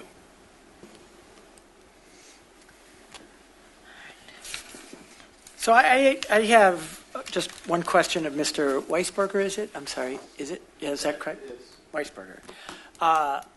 You are aware that if council were to grant this special land use permit this evening, that implies no guarantee of a license going forward under the new ordinance. I'm well aware. And that any financial investment that you will make or already have made is solely the risk that you are willing to bear. And I understand there's a hope that will, that might. I'm aware of the limited scope of tonight's discussion and approval. All right, hopefully. Thank you. Because I think that is critical. Council has not only not decided what portions of the potential new laws to participate in, but how many people would participate or how we would select those people. That discussion has literally not happened. And so I just want to make that clear because obviously you're making an investment, and I want that to be clear. I don't believe that, as the gentleman said, that this was some kind of a calculated decision to harm your client. I'm just, from my perspective. And I say that because council has been very restrictive in where we want to see these. So the folks that are trying to make an investment and hope to get in this business have to do that in a pretty narrow sense of where we've made them be. So I'm not persuaded. I think his motivation is to try to get a new license and to try to get in this business. I don't think, I'll just be candid with you, I don't think it has anything to do with putting your client out of business. And the fact that he is willing to not sell the kinds of materials that your client sells tells me he's more interested in the marijuana side of the business than harming your client. That's my perception. Can I say something? That the Planning Commission, one of the conditions, and Mr. Martin can confirm this, is that we not sell paraphernalia. That was a condition of the recommendation. We didn't concede to it tonight. We agreed to it. Right. It's in the Planning Commission recommendation. And No, I saw that. And Okay. so that's what I'm saying. It's further evidence to me that your motivation is not to simply, as a calculated move to put the head shop out of business. So that is not persuasive to me. I'm agreeing with you on that. Just for the record, I'll confirm, it was not a calculated decision Right. to pay rent for 2 years to try and put That's what I am Jeremy out of agreeing with business. Because I am sensitive to the fact that we have a Ferndale business owner here and that this could impact your business and if this were allowed. The other thing I'm going to be candid about is I don't think this provisioning center under these conditions is ever going to open. Now, I might be wrong, so prove me wrong if I'm wrong. But we sat here a couple of years ago and gave out 5 licenses to people who could have up to 5 caregivers per location. And I sat here going, that business model doesn't work. There is no way that you can make enough money on 5 people to open. And lo and behold, none of them have opened. So the fact that they're willing to do even less than 5 tells me, and I'm not stupid, but that's why I asked him the question. This is a risk that they are willing to take. Their clients have deeper pockets than you or I. They're willing to make that investment in the hopes of being in this business in Ferndale. But none of these have opened, and I don't suspect that any of them will. But what folks I've come to believe, is people are hoping to get grandfathered into some kind of new law. And I want to make it clear tonight that the city of Ferndale has not made that decision on whether we'll participate or how we will participate. And there's no offer associated with this permit. So, having said that, because the applicant has been through 2 years of planning commissions and has chosen to continue to pursue this special land use, I am in support of it with the clarifications that I've said. Justin, did you want to add something that you looked like you wanted to say something? No, I mean, I just wanted to be clear that it was a condition and that the 3 caregivers was the condition as well. So Thank you. Yeah. Through the chair, if I may build Yeah. on that, just from city council members were offered a tour of a grow facility in another community, and we got to see high-end security in place of managing the marijuana in these grow facilities, and so have a better understanding of what security needs are. And I think that this plan complies with high-end security, and I feel comfortable ensuring that the patients are secure, because at the end of the day, they still have HIPAA rules and they want their privacy protected. They certainly don't want to be called out for their health concerns and or that they're purchasing this medicine in many cases. And so I think their security is just as much as everybody around them who are there. So I'm in support of this as well, honoring our process that we said that we all along would do. And I think the parking concerns as expressed, since none of these have opened, we still don't know what the demand is, and they aren't retail. So I think some of our parking minimums required for retail might be skewed here. And I encourage our staff to take a look at our policy around some of these zoning requirements. Yes. Mr. Mayor, if I could, can I offer a motion, because we're well into discussion at Yes. this point, other than questions? Yep, sir. Go ahead. I'd like to move that the City Council approve the special land use application based on plans dated March 28, 2017 at 1921 Hilton Road with the following terms and conditions as outlined in the packet. I know I'm just, Support. I got a weird stickler Yeah, about no, that. thank you. I appreciate I that. appreciate you reminding us. Is there mindful. support? Did you? Support. All right. Supported, I moved would by like to Martin and say- supported by Piana. And now, further discussion. I would like to say that, having gone through this in the Planning Commission as well, I agree with all the statements that both of you offered. I think there's truth in that. I am somewhat comforted that this is an organization with the capital to extend itself out there in a riskier market, other than some of the other ones that we've seen. And at this point, I'm not too hung up on safety concerns. Safety is, of course, important, but I believe the applicants complied with all of our requests. And whatever future use that is, this becomes, the request on the table today is about medical care. There are far worse substances. There are several CVSs in town and Walgreens, whatever, Rite Aids, that we don't have such deep restrictions on. And so I think the application in front of us today, I don't have any problems with supporting. I just... Hang on, Councilwoman Leach May first, All right. and then Polika. So coming back from the MML conference in Holland, I heard a lot about what happened regarding legalizing recreational marijuana as well as medical marijuana in Denver, Colorado. So those stories were not very favorable, and it concerned me. However, considering, as you stated, Mayor, that we allowed 5 facilities, now this one being the 5th, to set up shop here, and none of them have opened yet, I feel like that starting with one, if you choose to open, is going to be the learning curve that we need to find out if this is something that's right for Ferndale. I am confident, based on the chief's statements, that it will be monitored because He's the chief. He's the chief. He knows what he's doing, and I'm confident in his abilities and his team. But just for it to be just known that as a mom, I'm going to be keeping my eye out on this. I'm going to be watching this, and and if it's something that when it comes time for new licensing, I'm going to really be studying, doing my homework, and I'd like to hear that you've been compliant. Just know that my eyes and ears will be open, and I expect a business to be run with the utmost respect for the residents and for this community, because it means a lot to me.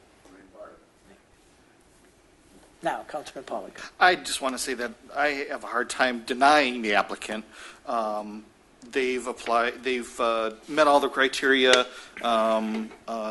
with the law and all of our requirements.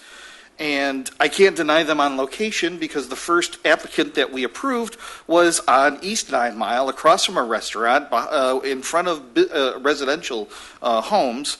So I can't deny it based on location. So I'm going to support it.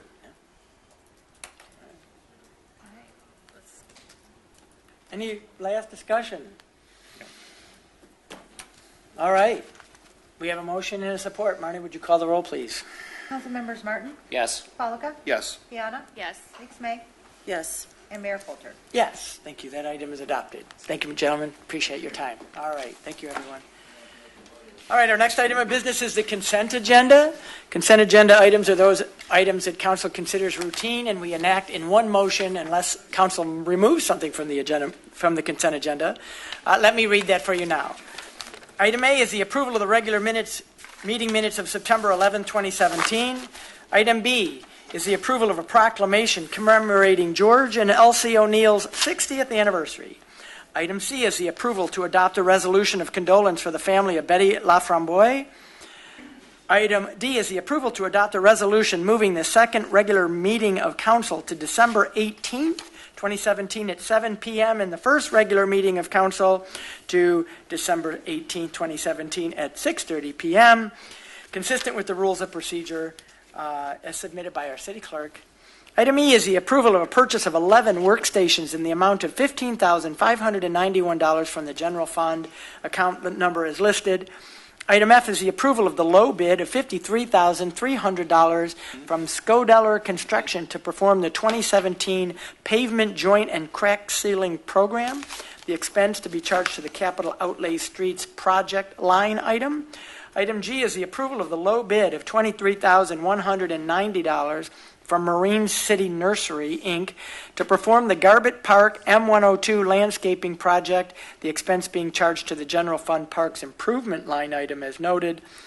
Item H is the new additional item this evening, which is the approval of the bid of $22,900.25 from Snow's Nursery to perform the 2017 Harding Park improvement, expense to be charged to the general fund park capital outlay expense account as noted.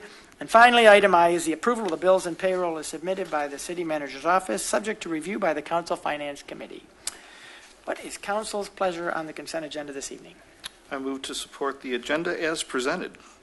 I'm sorry, the consent agenda as presented. Support. All right, moved by Pollock and supported by that agenda. Leaks. May. Let me ask this question: is anyone from the O'Neill family here? Just curious, because I'd read that if they were, or the Laframboise family. I think so. Okay, just wanted to be sure. We'll make sure their families get those resolutions. But thank you. So, any comments or discussion on the consent agenda? All right, Marnie, would you call the roll, please? Councilmembers Polika? Yes. Piana? Yes. Leaks May? Yes. Martin? Yes. And Mayor Coulter. Yes, thank you. The consent agenda is adopted. Moving on now to the regular agenda, item A is the consideration of the payment in lieu of parking application for the new microbrewer and new small winemaker's license for Brooks Brewing. And Justin, you're up again. Yes. So we've had a number of conversations over the past 2 years, I would say at least, about parking in the downtown. As you likely know, most of the uses in the central business zoning district are exempt from off-street parking. Last year, council elected to pass a resolution in February of 2016 to eliminate that exemption for restaurant use with accessory use of and sale of alcoholic beverages on premises. The city's had a payment in lieu ordinance for quite some time, but really this now came into effect with bars and restaurants downtown, which was kind of called out as the use that is causing some issues peak hour with parking capacity. So since that time, myself, Jordan, Barry, I think a number of folks have fielded calls over new potential uses in the downtown that have alcohol, bars, and restaurants. And I'd say myself, I've received about 40 that once I've told them the fee schedule for that type of use, they have opted to open businesses elsewhere. So I'm sure that Jordan and Barry and others could probably add to that number. But so this would be the first application for a payment in lieu of parking under that new ordinance. So Brooks Brewing is here. I'll kind of let them do most of, explain their business model. But essentially they're requesting approval for a one-time fee of $78,000 that would be paid into the city's parking fund. That equates to 21 parking spaces that would normally be required. Brooks operates a brewing company, a microbrewery in Shelby Township. That's sort of the flagship operation where a lot of the production is done. There would be some production done at this facility. So this was the first application we received. So we went through the sort of internal policy that we've had.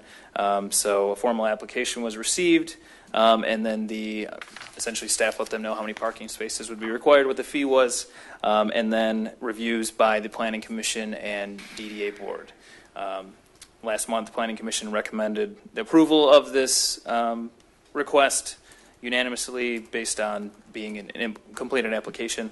The DDA Board did recommend approval as well.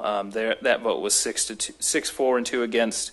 And in your packet, you'll see minutes from both of those meetings. But essentially, the DDA Board was concerned, and the Planning Commission was also concerned, I would say, as well. And Councilman Martin can probably speak to that. But essentially, concerned that the alcohol business would be in conflict with the goals of the DDA strategic plan, city's master plan, the entertainment district that we talked about during the master plan, and just competition due to parking with the number of construction projects going on downtown, including our own parking development. So others did find support in that, this would be a boost to the auto parking fund, and there was some discussion about whether, some of the selling the canned product would be considered retail, and the fact that the former beauty school that was in this space really did hold about 3 to 4 units in this particular building. So Brooks would be taking one of those spaces.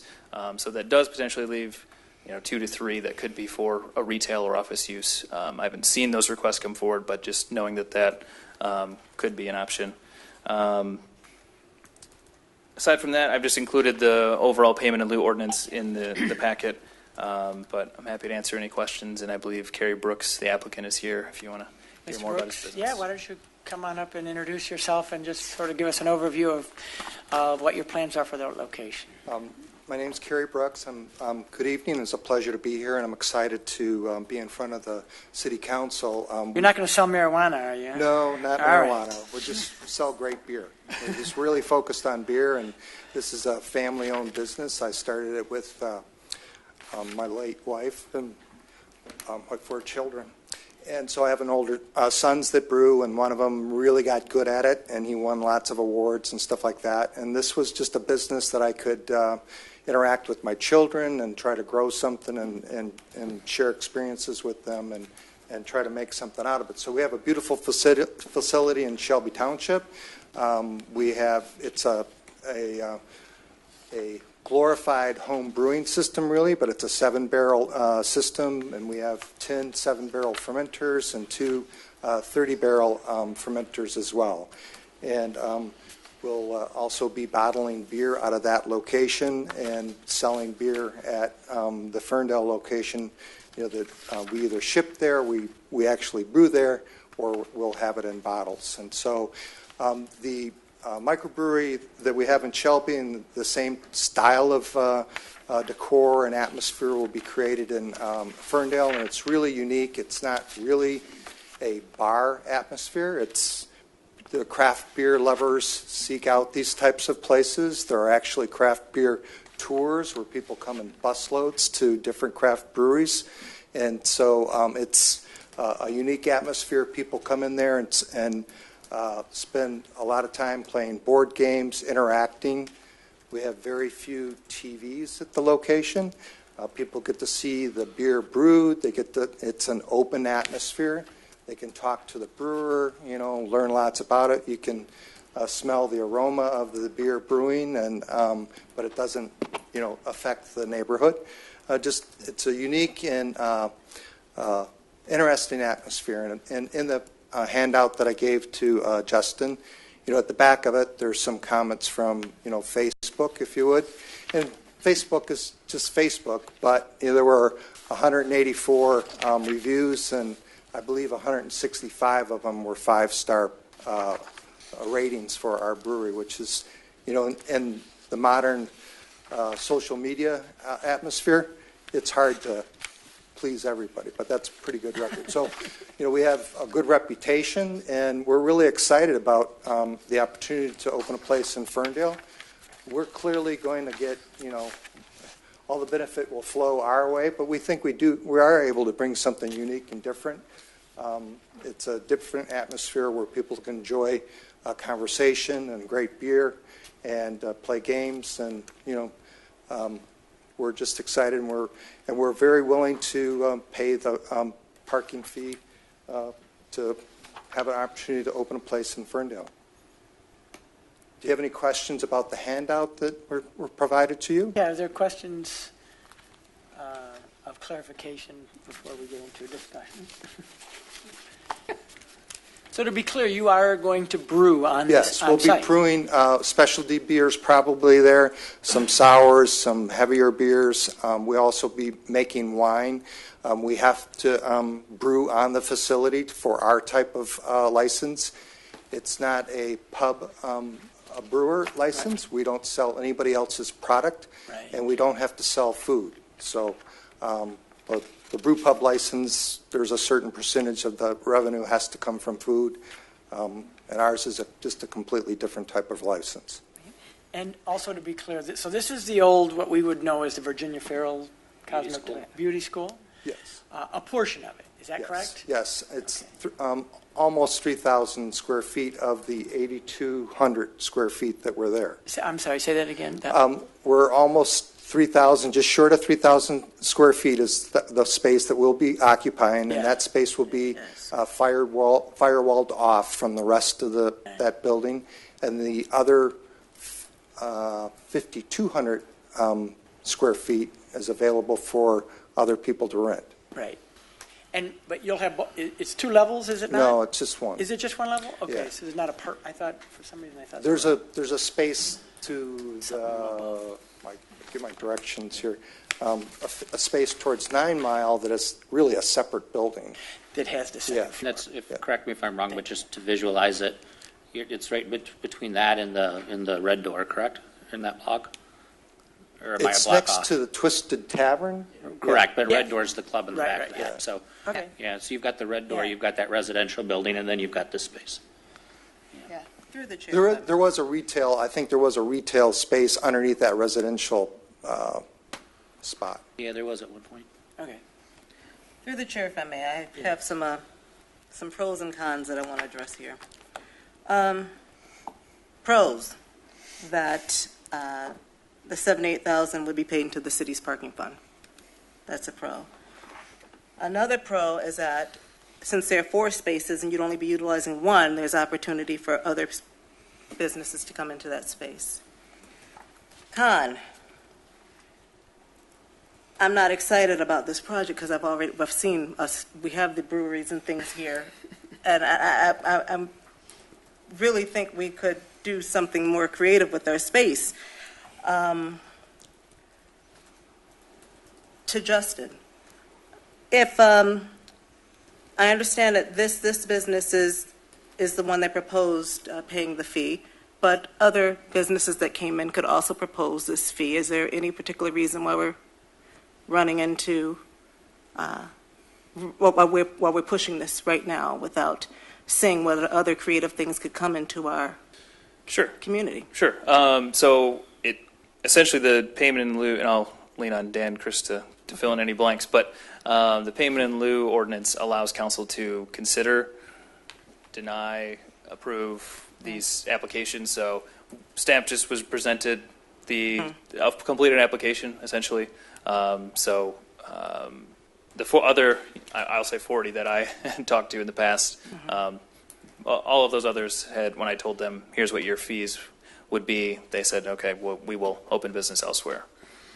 But there were a variety of different businesses. It wasn't Well, just. they were all bars, They were all restaurants, bars. breweries. If yes. I may, through the chair, just to clarify for the public, the payment in lieu doesn't apply to retail shops or anything like that. It's just this kind of business, the bars. So just to bars. And it was never a long-term solution. It was only a solution until we get past the parking issue. What about restaurants? Long-term. Restaurants. Restaurants With liquor that serve license. liquor license. That serve liquor That's license. And only in the CB, only in the central businesses. Right, correct. Yes. Because, and just so, Where again, there's to a parking remind, exemption. we were presented with the option of doing a moratorium on any further liquor licenses in the city. That was under consideration. And the advice at the time, and I know, Barry, your predecessor was not in favor of that. I don't recall if you were there if you were here when we had that debate, but I know a lot of downtown development experts would say that sends a we're closed for business kind of sign on your downtown, and it's not, and it's a draconian way to manage your liquor license situation. So what we chose to do instead of a moratorium on liquor licenses was to increase the payment in lieu, because what we ultimately need is, I'm sorry, Mayor Pro Tem, but we need more parking spaces. Yep. And so in lieu of having those, this will help us pay for some more. Right. So I remember. Right? I remember. Okay. I remember this. Yes. So just in terms of it's more for how we public got to the payment in education. lieu. So, okay. And so, but continue, I'm sorry. No, Yeah. I wanted to point Okay. that out. Yeah. That I ready for some creative developments. That's all. And I've seen this. This is all up and down Woodward, and really on Livernois now too. So, just would like to see this creative community. We're able to stretch it, I think, further. That's all. Gotcha. Other questions for him? And then we'll need a motion before we get into debate and discussion. Thank you. Through the chair, Will be parliamentarian. it's my understanding this type of microbrewery license, patrons can bring in their own food and order from local restaurants? Yes, they can order from the pizzeria and the sandwich shop that's on 9 Mile. They can order it from anywhere. They can bring in, you'll see a picture in the packet where sometimes families bring a dish and share it, and there's a long table there, so they get together, and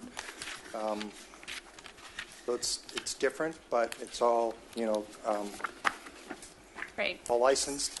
I cannot say I understand our our Michigan liquor license laws, but that's interesting that you can use and hire local businesses to feed your patrons and leverage other businesses in our downtown. That's unique. So, thank you. What would be your hours of operation? We'd most likely open similar to the Shelby Township location, with the exception of the closing. So like Monday through Wednesday, probably starting at 4, and then closing 12 to 2, somewhere in there, wherever the demand is. And then Thursday, Friday, Saturday, probably Thursday, Friday, Saturday, 12 to 2 a.m., and then Sunday, shorter hours, 12. At Shelby Township, it's 12 to 8. So, if there isn't people showing up, we're not going to be open.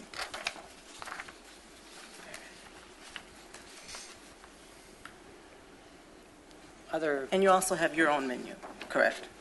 Yeah, that's for a food truck that we have at Shelby Township. So that, I was trying to demonstrate that, if we have food, it's our focus. We don't want to be in the restaurant business. We want to be in the, brewery business. And so if we provided it, it wouldn't be very extensive. It's just that for whatever reason, that model works great in college towns where the younger people are a lot more creative and open to ordering in stuff. But, in the Metro Detroit area, sometimes people want to be served, or something. They don't want to call the sub shop that's like 500 feet away for some reason, But We're lazy. Fair enough. Other questions or a motion?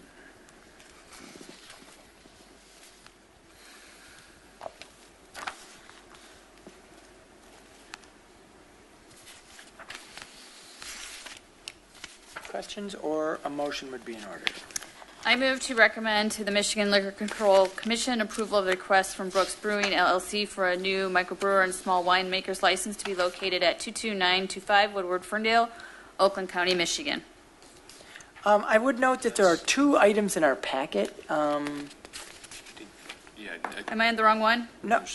Sorry. Sorry, I'm in the wrong one. 8A1 and 8A2, and I do think you did 8A2, right? Sorry, no, I did the wrong one. Yep. Sorry. Okay, I got both open. we'll do one at a time. I have a question of counsel, legal counsel. So I'm curious, if one is approved, the other one then isn't even up for consideration, because... You mean if one's not approved? Yes, that's what I mean. Well, that would be correct. Yeah, so Okay. you may want to do the payment in lieu first. So, given that, as our attorney said, we probably do want to do the payment in lieu first because, Yeah, I do have one more question thank you. for the. Okay, so we have a motion though. Let me Yeah. ask, is there a second on the payment in lieu, which now, just to further confuse you, is item 8A2, not 1, in your packets. Is there a support? I'll support it for discussion purposes. All right, now, Mayor Pro Tem. Can you discuss your build-out timeline? What is your build-out and when do you plan to open? The landlord has up to 2 months to make his renovations to the space, and then we would take possession of the property at that time, and we're hoping that our build-out would be completed within 6 months. So that would probably be March, April, yeah. thereabouts of 2018. I have a comment, I guess. I say, and it's gonna sound like the reason developers and I hate city councils. I supported this in the planning commission. I moved it out of the planning commission. I think you got a great concept. I think you got a great product from what I hear. I think that the model has been very successful before, and I wish you nothing but success. My concern, and I expressed this at the planning commission, and I was interested to see what my council colleagues, thought as well, is this just doesn't feel like the right place at the right time for this. And much of what Councilwoman Leaks May said, if this was another time or another location, I'd have your back 100% on this. I don't like where this is at. I appreciate the money in the auto parking fund, but that corner there on weekend nights is already a cluster. And until we've got the relief in the spirit of what we've discussed before, I'm not going to support this tonight. It's not that I wouldn't in the future or at another location. I just have reservations about this proposal. But in no way, I think you got a great thing going, and I wish you all the success. I don't like this configuration or where it's at or what it's going to do for the next 2 years. We did try several other locations on 9 Mile and, tried to go down that path, and for whatever reason, the landlords backed out of them. Interesting. So, this is, I think, the third or fourth location that we've tried to go into. Huh. I find that curious. Okay. Well, anyway, that's just my comments. And again, I'm very interested in what my colleagues say. Well, I'd like to share. I agree with Councilman Martin in that I love the idea. What you've done with the other facility, the photos you provided, I like the clean, open spaces, bright, and I think the business would do well in Ferndale. I was one of those individuals back in February of 2016 that wanted to pass a moratorium on bars and restaurants until we have helped alleviate or relieve the parking strains caused mostly by the bars and restaurants in the downtown. In my opinion, parking in lieu doesn't help solve or relieve the problem of the strained parking issues. And with the parking deck being built next year, we're just going to have more parking issues. So adding a new business that requires more parking, especially during the evenings, on the weekends, is just going to make downtown a little more unattractive. So I will be voting no to this this evening. It is. Yes, so you may. Yes, sir.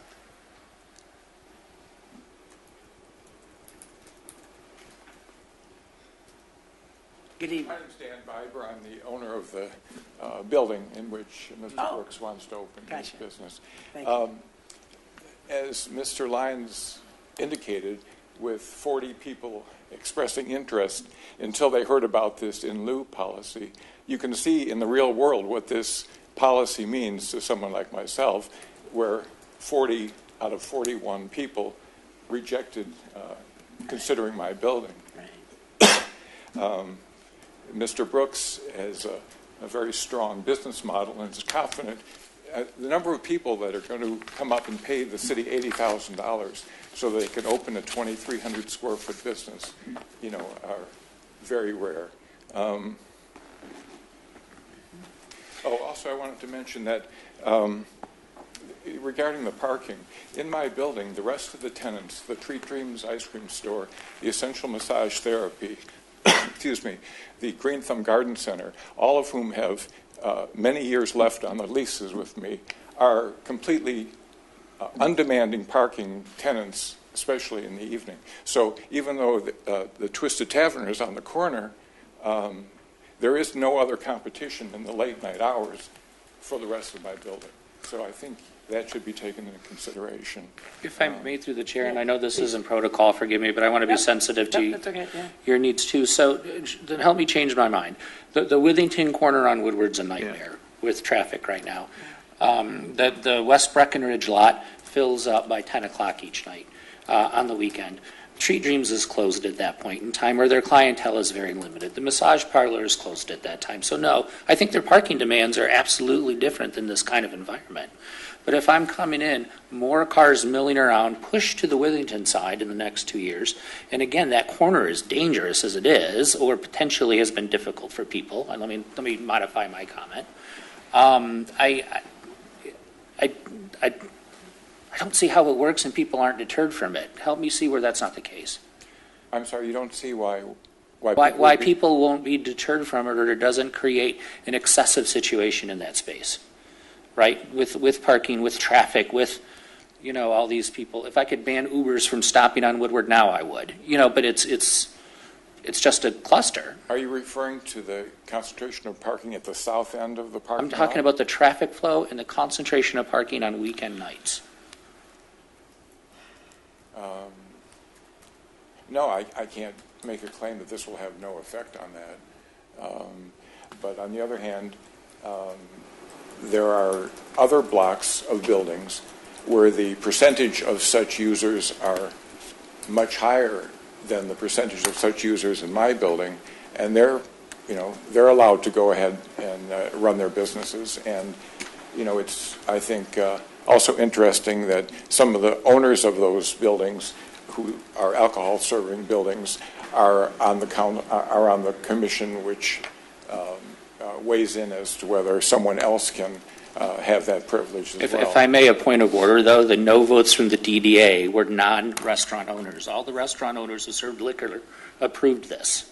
So there was none of your competitors that said no to this, and there were none on the Planning Commission that are engaged in that business that voted against this. So I want to correct that. Okay, very good. I'm glad to hear that. Yeah. So really all I had to say was that, again, the building running north, as you, I think, agree, the competition for parking spaces given my tenants, who are, again, going to be there for hopefully many, but certainly several years to come. I hope so, yeah. But, I'm not going to say to you that another business open in the overlapping hours with other liquor-serving businesses is not going to have any impact on it. I guess the other thing I would appeal to you is that the councilwoman mentioned a creative use. From my perspective, I can't think of a more creative alcohol serving use than Mr. Brooks's operation. And also in the real world, it's nice to think that, you'd like to have, a mix that's just perfect. But again, based upon the experience of over 40 people saying, no, thank you, you've put me in a very, very constrained. I recognize that, which is why I want this dialogue. Sure. Yeah. Okay. Can I ask you, in terms of that, those 40 other people were potential alcohol establishments. What has been your experience trying to attract retail or commercial to that property? Well, again, whether it's myself or my very able broker, you can't make people want to open stores in your area. Right. But the real fact is that, yes, I've had inquiries from retailers, from office users, and I'm open to. I'm not bound and determined to have an alcohol serving establishment on my properties, but as a matter of fact, the other users who are, and everyone's a potential user as far as I'm concerned, but nobody has stepped forward. Okay. Yeah. So, through the chair, so all 40 applicants that you received were all liquor licenses, and they were all denied because they didn't want to pay the parking in lieu of payment? I think I can use clarify. sort of an example. Yeah, I just want to make sure. Yeah. 40 calls that I received are from the entire central business, not all of them to this, Thank you. building. Right, it was just a generalization. All right. Thank you, sir. Do you have a question for him or just in general? Kind of a conversation starter. So humor me for a moment. Citizens Bank, which is a private business, is just north of there, and they have a parking lot that is about 20 spaces.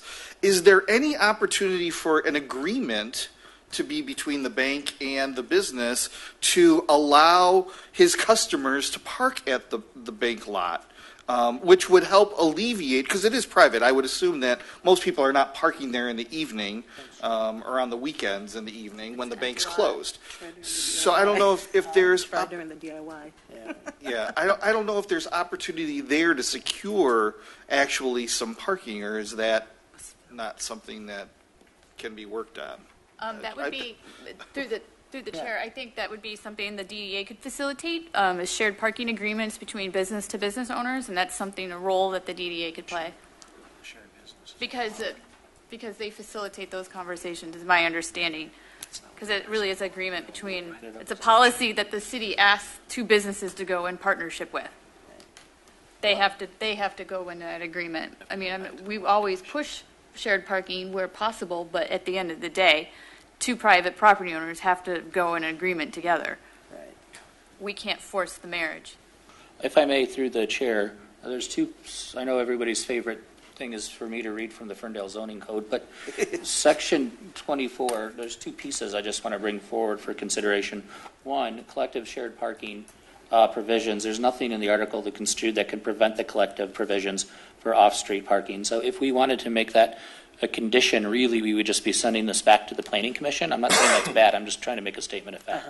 It would have to go back to the Planning Commission for approval, once a shared parking agreement is in condition. But later on in Section 24, it clearly states City Council shall take into account the current inventory of public parking and future needs of the CBD parking, and the plan for parking by the applicant necessitates by cash payments in lieu of the parking and the amount of cash that will be contributed into the lieu of parking like we've got here. But it says that we will take that into consideration. So I want to read that into the record because I think it's a relevant piece. And a modification to this or a way forward to this might be to instruct the applicant to go after a shared parking agreement, send it back to the Planning Commission. Not that I want to delay this, but I think it would ease a lot of comfort level of what I heard at the Planning Commission and what I'm hearing here tonight. If the applicant's willing to do that, I think that may be a way forward for both parties. Yeah, I mean, it doesn't have to be the whole lot. It can be for all or some. Right. Yeah. Quick question. Of course. In lieu of policy. Yes. It's my understanding that, let's say, for example, Mr. Brooks pays the fee. Yes. And that, let's say he operates successfully for 10 years and then for whatever reason decides to close up his operation. My understanding is that that fee that he paid stays with the property, and that if another alcohol serving business wants to occupy his then vacated space, that they are no longer subject to that fee. I'm looking at the attorney now. But I'll add a comment to that through the chair, and everybody's, of course, welcome to disagree with me. I think that is the wrong question to ask. My expectation is once the parking situation is alleviated in downtown, that fee will be revoked. It was never meant to be a long-term control mechanism for this. It was addressing an immediate need that we had. So my expectation is when the garage is built, it won't even be a question of consideration. We won't be asking people for a fee. But just to answer the legal question, Sure. Dan. Sorry. Absent a revocation by council of the fee, or that. I think that would depend on whether there was a transfer associated with the business versus a business that closes for some period of time and then there's a new development proposal. But assuming that it was a transfer with an ongoing operation, then again, without further review of the ordinance, I believe that latter applicant or transferee would get the benefit of the previously paid payment in lieu. Okay. Good. May I ask through because you own the property, am I correct? Yeah, I own the property north of, all the stores north of Twisted Tavern. Okay. So this property in particular, considering that this gentleman's business would be about over 2,000 square feet, and the total business, about 8,000? Ground floor area is approximately 8,200 usable square feet. Okay, so each the other three are roughly the same size as what he's looking for? I have that in my folder, but his is around 29,000 plus. There's one space directly north of his, I believe, is closer to 1,500, and the one north of that is about 2,300. And then there's the space in the two-story portion, which is underneath, apartment above, and about 1,350 square feet below. So there's actually three other units. So he's going for the bigger space. He's moving The larger into space. one of the two larger of the spaces. Yes. So let me ask this question. If he were to enter into a discussion, a negotiation with the bank for that parking, would that then mitigate the payment in lieu because now he has added parking for his establishment? If there is a shared parking agreement. If there's a shared that parking satisfies the agreement, requirements. so whatever he was willing to pay to the payment in lieu could be negotiated with the bank, right? I mean, so what I'm saying is he wouldn't pay both, right? Then that would, all right. And I'm okay with that. It's not Right. about the money. Yeah, I'm to okay me. with that too. Right.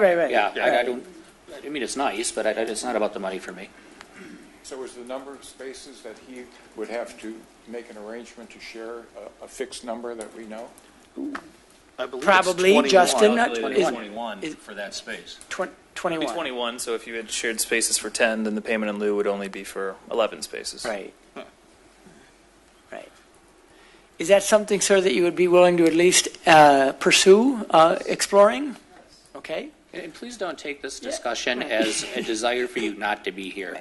We want you to be here and be successful in a manner that's going to be right for everybody. And I just, I want to make sure that we're there. So I hope you don't feel like we're saying get out of town, because it's not the case at all. We also, I'm sorry. We have a fiduciary responsibility to the residents and other businesses as well, so we want to make sure it's right.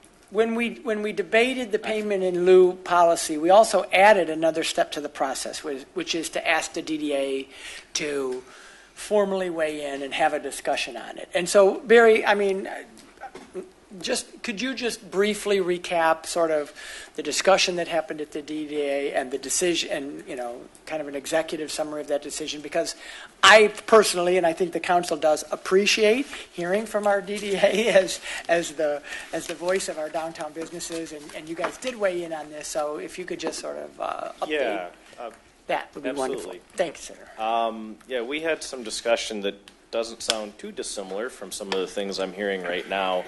Again, we're very grateful that Carrie came out and talked and gave a great presentation to the DDA board. I think they have a great business model and they'll be successful. But we did have the discussions as well, since this is the first time someone has actually come through and was willing to make the payment for the payment in lieu.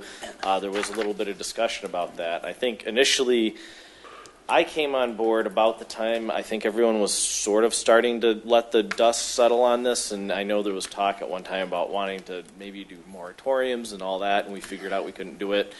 So the DDA talked about that this is in compliance with that payment in lieu ordinance, which they passed a resolution supporting and agreeing to, but their concerns were that it did not. It took a space that maybe was a different type of non-bar use, like a retail or something like that, and is changing it into essentially a restaurant or bar, so that type of use that we had talked about kind of discouraging a little bit. So the discussion was more towards, it was just unclear if this was supporting the council and DDA's goals in terms of promoting retail, because I believe there's a retail component to this, too, of some kind. You mentioned, Carrie. I can let Carrie talk more about that, because there's kind of a retail component to this as well. That's why I think in the memo that I had summarized for you guys, the motion that was stated by the DDA was that it was unclear if it was supporting that or not. But I'll let you speak to it, Carrie. Thank you.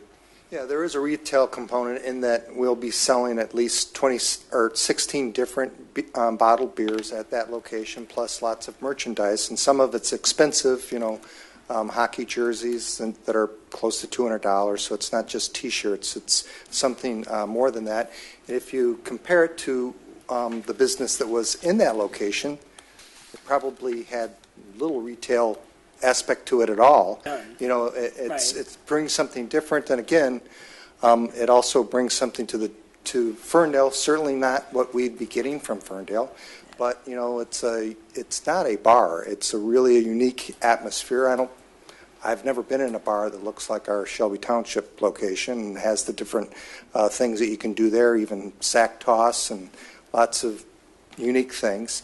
And again, there is a following of the craft beer breweries, and those people will be coming to Ferndale, and there's other breweries further up Woodward, and I can easily envision, we have a lot of these tour buses that come, and there's 30 people that get out of them, and they come into the brewery, and then, you know, just sample beers. We have small samples. So there's a retail component to it, and if you compare, you know, what was there, you know, it's we're not putting a bar there. It's a real brewery, and there is some retail component to it that wasn't at the space before.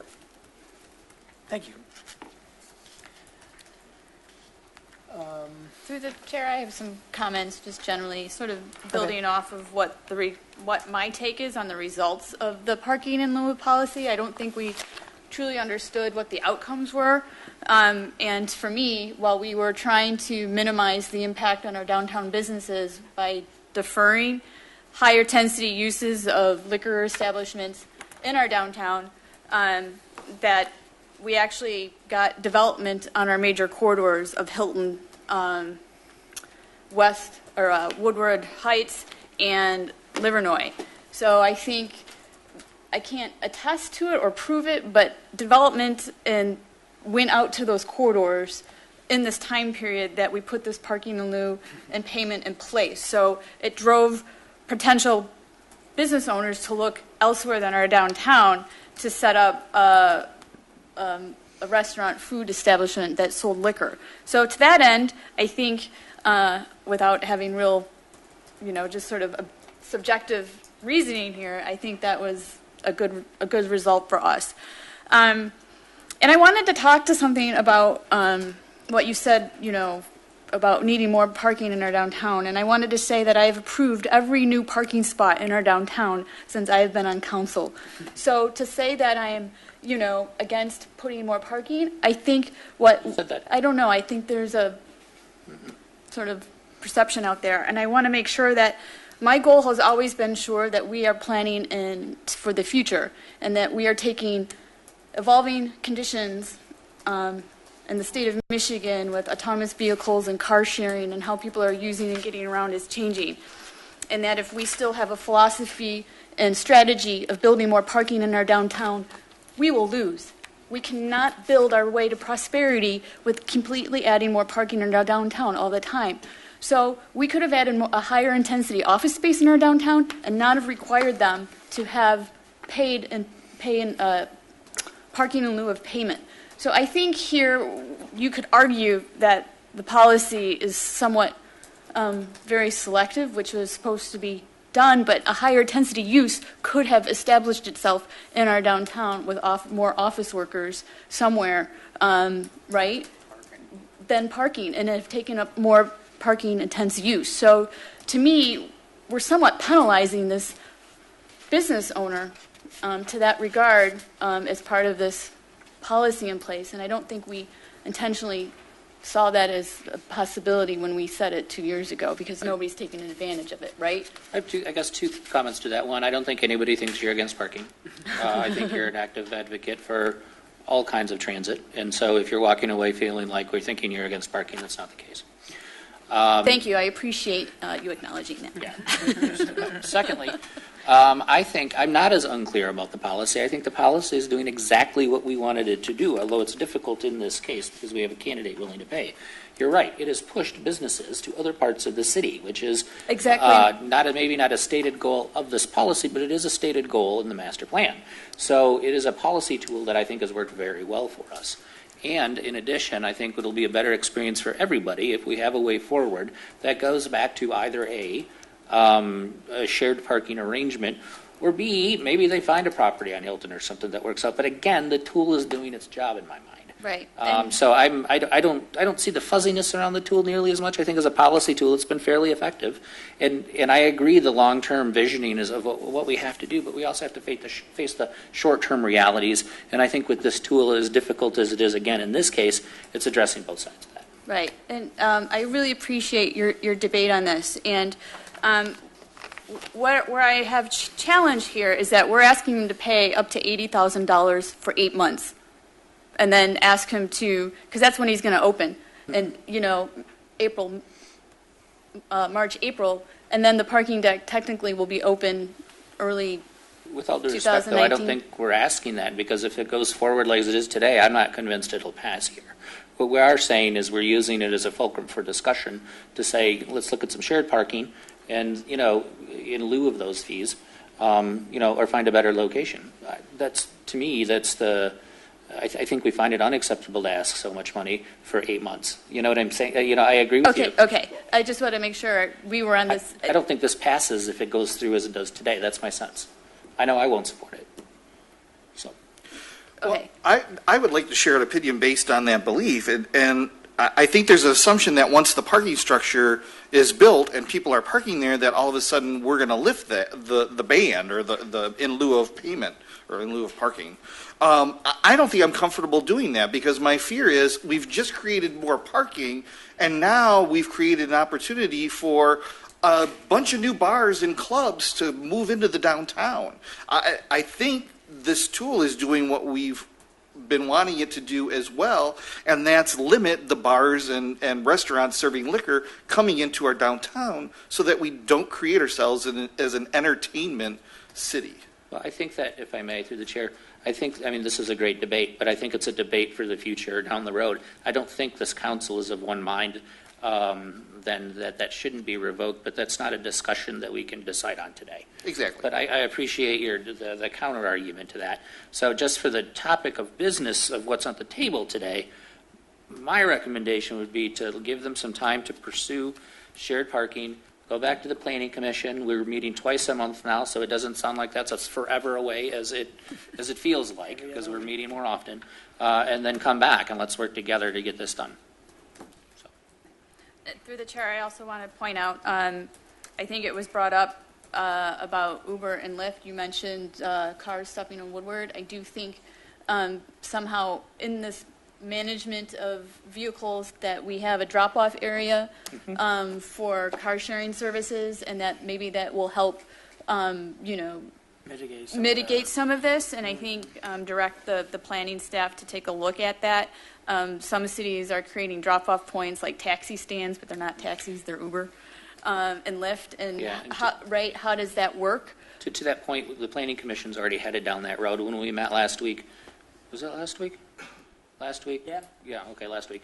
And looked at the parking. We had a lot of discussion about the loading zone and keeping that open instead of using it for parking for exactly that kind of purpose, for Uber and Lyft to come in that space to pull them off of Woodward. And I think there's a northern solution we need to look at there as well. But the staff and the Planning Commission are kind of already down the road in that discussion. Yeah. So I think you'll see more of exactly what you're looking for. Right. And then finally, I just wanted to point out that the market retail study, while it did caution and, sort of say that we don't want a irreversible entertainment district, which we're all very mindful of when we come crafting our policies and how we grow our downtown, it also did say that we could handle 5 to 10 retail restaurant establishments as well. So it didn't say don't add any more. It said you had this much capacity to contain this much more. And so, if this microbrewery was taking up 8,000 square feet of the total space, that would be a totally different conversation. But this is 2,300. It is really relatively small for retail. And my understanding, a microbrewery is more retail than actual restaurant liquor establishments. So, the DDA did approve this overwhelmingly 6-2, I believe. Yes. And so I really appreciate their due diligence and being thoughtful about applying this. Since they asked for us to put this policy in place and they helped direct it, I appreciate their guidance on it. but I will save my deliberations of how creating more parking induces more traffic and driving on a later date. All right. So I Well, guess and I'm if- sensing that there's an interest in tabling this item to give the applicant an opportunity to explore a shared parking agreement. And save some money? And, And save some potentially money, save some right? money. And save some money? Right. Are we okay with that? I'm open to that. And I appreciate Councilman Martin's solution here. Yes. And compromise. And Polika, who And Polika as well. first brought up Thank the you. bank. Thank you. Well, and I just wanted to share with the applicant is that, I was ready to vote no on this tonight, but I really do like your business model, and I'm not quick to really send businesses, that are willing to come into Ferndale, just out packing. So I hope this is a solution that you can work with, the neighboring business and come to an agreement. Because I would like to see this business in Ferndale. And to your point, it's interestingly enough, according to the minutes, the most fervent advocate, according to the minutes, in supporting this was another microbrewer up the road. So that's, yeah. They don't see it as competition. No. They actually, Right. I suspect that they think it's going to be good for their business. Yeah.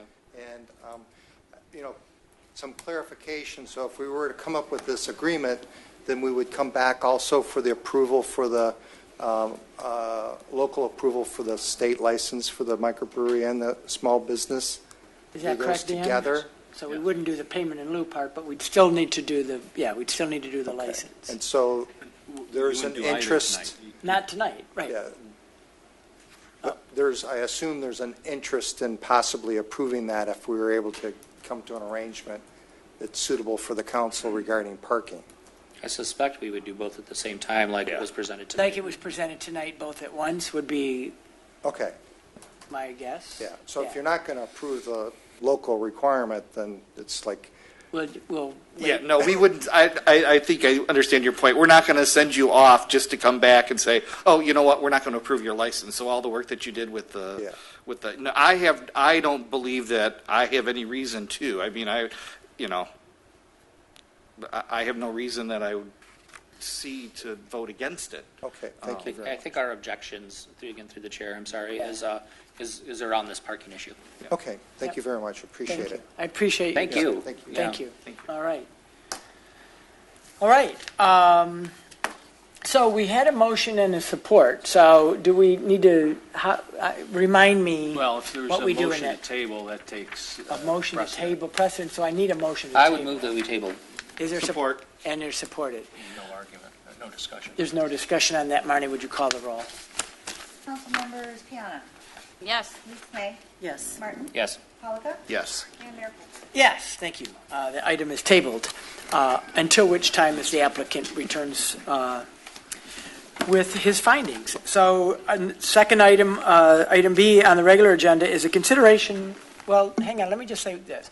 Does council need like a 3-minute break? Because I need a break. we've been here yeah. for 2.5 hours. How about a 5-minute break? Thank you. All right. I know.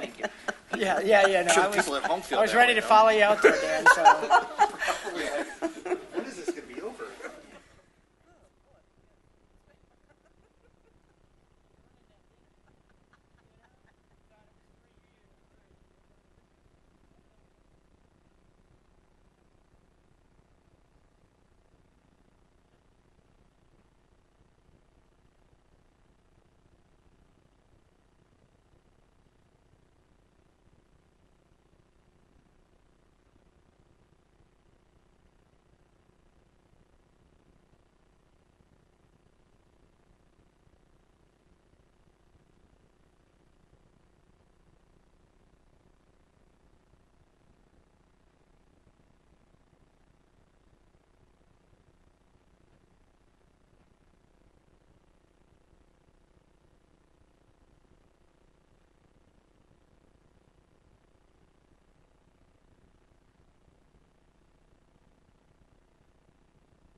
city manager, but she's going to have to catch up. So we are back in business. And with that, Justin, you're going to introduce the next item, which is the consideration of the Build Institute partnership. Nope. Oh, I'm sorry. I skipped one. Bike lanes. Wow, bike lanes, excuse me. Consideration of the 2018 Livernois resurfacing plan for bid. Thank you. I will leave build to Jordan, but one more item for me. So we had a workshop in August to kind of give you a preview of the upcoming Livernois resurfacing plan for next year. Yes. So, obviously a lot more attention's been on Livernois with more businesses locating there and momentum, and so we've had this project, federally funded project for a few years now, and so as we kind of went through the plans, we saw some opportunities to kind of bring things up to best practices for street design, and that aligns with our complete streets improvements there. So back in 2014, we were awarded a TAP grant to implement some of the complete streets improvements that you see there now, the bike lanes, the bike racks, all of those sorts of items. And so this is kind of the next phase of that. So there's two elements really to that project, one being the West 9 Mile and Livernois intersection, and then the protected bike lane elements that I'll get into each of those. Considering the time, I have some slides, but I won't go through those unless you want to see some visuals. But essentially, the West 9 Mile intersection, Livernois, it's kind of been challenging for a number of years, a number of turning movements, long pedestrian crossings. So we saw just a number of ways that could improve that. So as part of this project, the project limits are that intersection all the way down to just south of 8 Mile into Detroit city limits as well. So this is a federally funded project, covers that spectrum there. At the intersection, Livernois and West 9 Mile, there will be a new mast arm traffic signal that you've kind of seen on Pinecrest and other places around town. That will get a improved treatment here.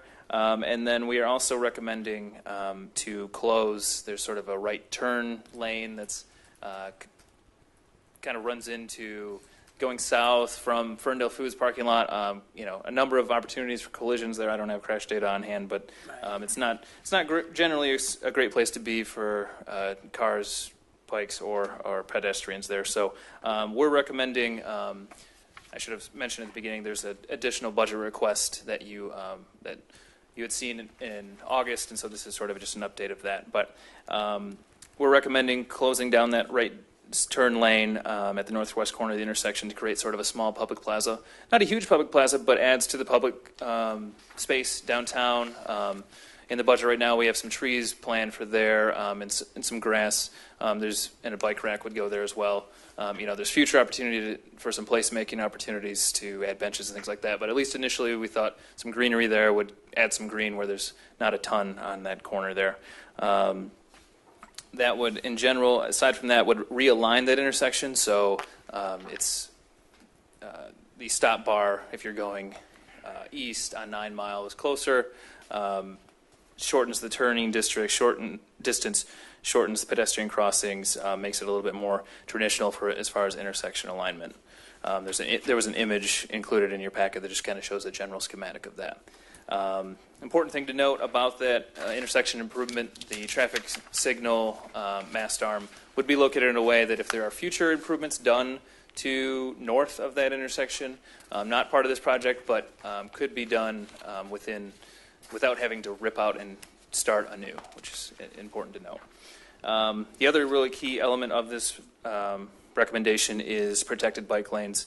So we talked a bit about that treatment at the workshop. Essentially, it just provides physical separation for bicyclists. There's a number of different ways to do it, from West 9 Mile to West Marshall.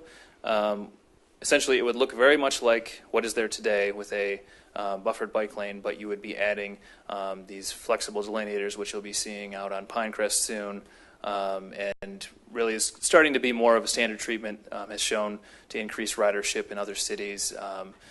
If you go down Cass Avenue right now in Detroit, there's some of those being installed there, and so we actually had a lot of good conversation with Detroit and learned from their projects that they did in East Jefferson and Michigan, and so this project really aligns with CAS and what the city of Detroit thinks is their best practice going forward.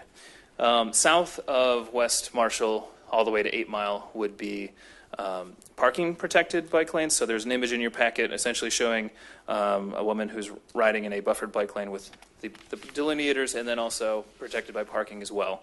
That's starting to be standard more places. As I said, CAS is a good example of that. And in talking with the city of Detroit, we had to get their feedback on the intersection by 8 Mile and Livernois to get their feedback, and so their recommendations are included in this packet as well that are part of the federally funded project. But they're also talking about Livernois, their portion, and there's a lot of activity on the Avenue of Fashion right now, and the improvements that they're doing will be somewhat like this as well, some sort of protected lane, whether it's through parking. They're finalizing options, but generally they're considering doing their construction at the same time as us next year. So by fall of 2018, potentially Livernois from 9 to I think 7 would all be pretty uniform and a much more improved situation for cyclists. Right. I gotta tell you, I had dinner down on Livernois close to 7 the other day, and that neighborhood is remarkable. It's come a long way, and Yeah. they've really done a great job down there with it. So I'd love the fluidity between 9 and 7. So. Yeah. We actually on Thursday we were on Livernois for a work outing, and we saw a whole host of Palmer Park riders going up and down Livernois, connecting to their neighborhood. So that was very cool to see. So this would just make it even better for those folks as well. Right. A couple important things to note. So overall, the budget ask is $278,000 for these additional recommendations. That includes the intersection realignment, the protected bike lanes, some crossing improvements for pedestrians, bike racks, the trees in the plaza, and a contingency as well. The contingency is about $42,000. A couple other things to note. This project is going for bid, and that way we can be approved for federal funding. You'll see a number in here that shows $734,000 of the overall project is slated for federal funds. The sooner we get that bid in, that potential that number could rise, so that's sort of important too. But we've had a lot of conversation with police, fire, DPW on this improvement. Talked about a lot of concerns. Did a field trip down to Cass in Michigan Ave, which was, I think, enlightening for everyone involved. But so there's been a number of conversations about the layout. One of the items that could potentially change right now in the plans, Fielding, currently on today's street on Fielding, there is a traffic signal that is recommended to be removed through the traffic signal study we did a few years ago. And right now we're doing a study with the Traffic Improvement Association to determine if there should be a turn pocket there or not. Similar to Hilton, there's a number of turn pockets there. So we just want to plan and be sure, do we need that turn pocket or not? So that was one of the issues that the police brought up, and so we're doing that recommendation or evaluation right now. The other item I would say is that this is a little bit different in that the parking is is protecting the bike lane, so the parking is flipped south of Marshall, closer to the drive lane, and so the police had said, it looks great when there's a full bay of parked cars. You're not going to miss that. What about at night when there's just one single car there? Maybe it's a little bit rainy. Maybe the paint is not showing up quite as much. So we've included in this plan some concrete barriers, which is used in a lot of other cities as well, that would be at every key intersection, just kind of signaling, and with some signage that kind of says, hey, this is the layout here. Between us and Detroit, I think that will be pretty apparent that this is the layout going forward. But that's one thing that was a good feedback point from the police department on how to make this a little bit more Is that an safer. issue for DPW, though, in terms of snow and... No, we talked with Lloyd a lot and the team about snow removal. He did have to take off, but he said that that's something he's not really concerned with, and we can go from there. The way that the delineators are spaced lends itself to some of the equipment that they have. Okay. All right. What's the pleasure of council? Questions or a motion?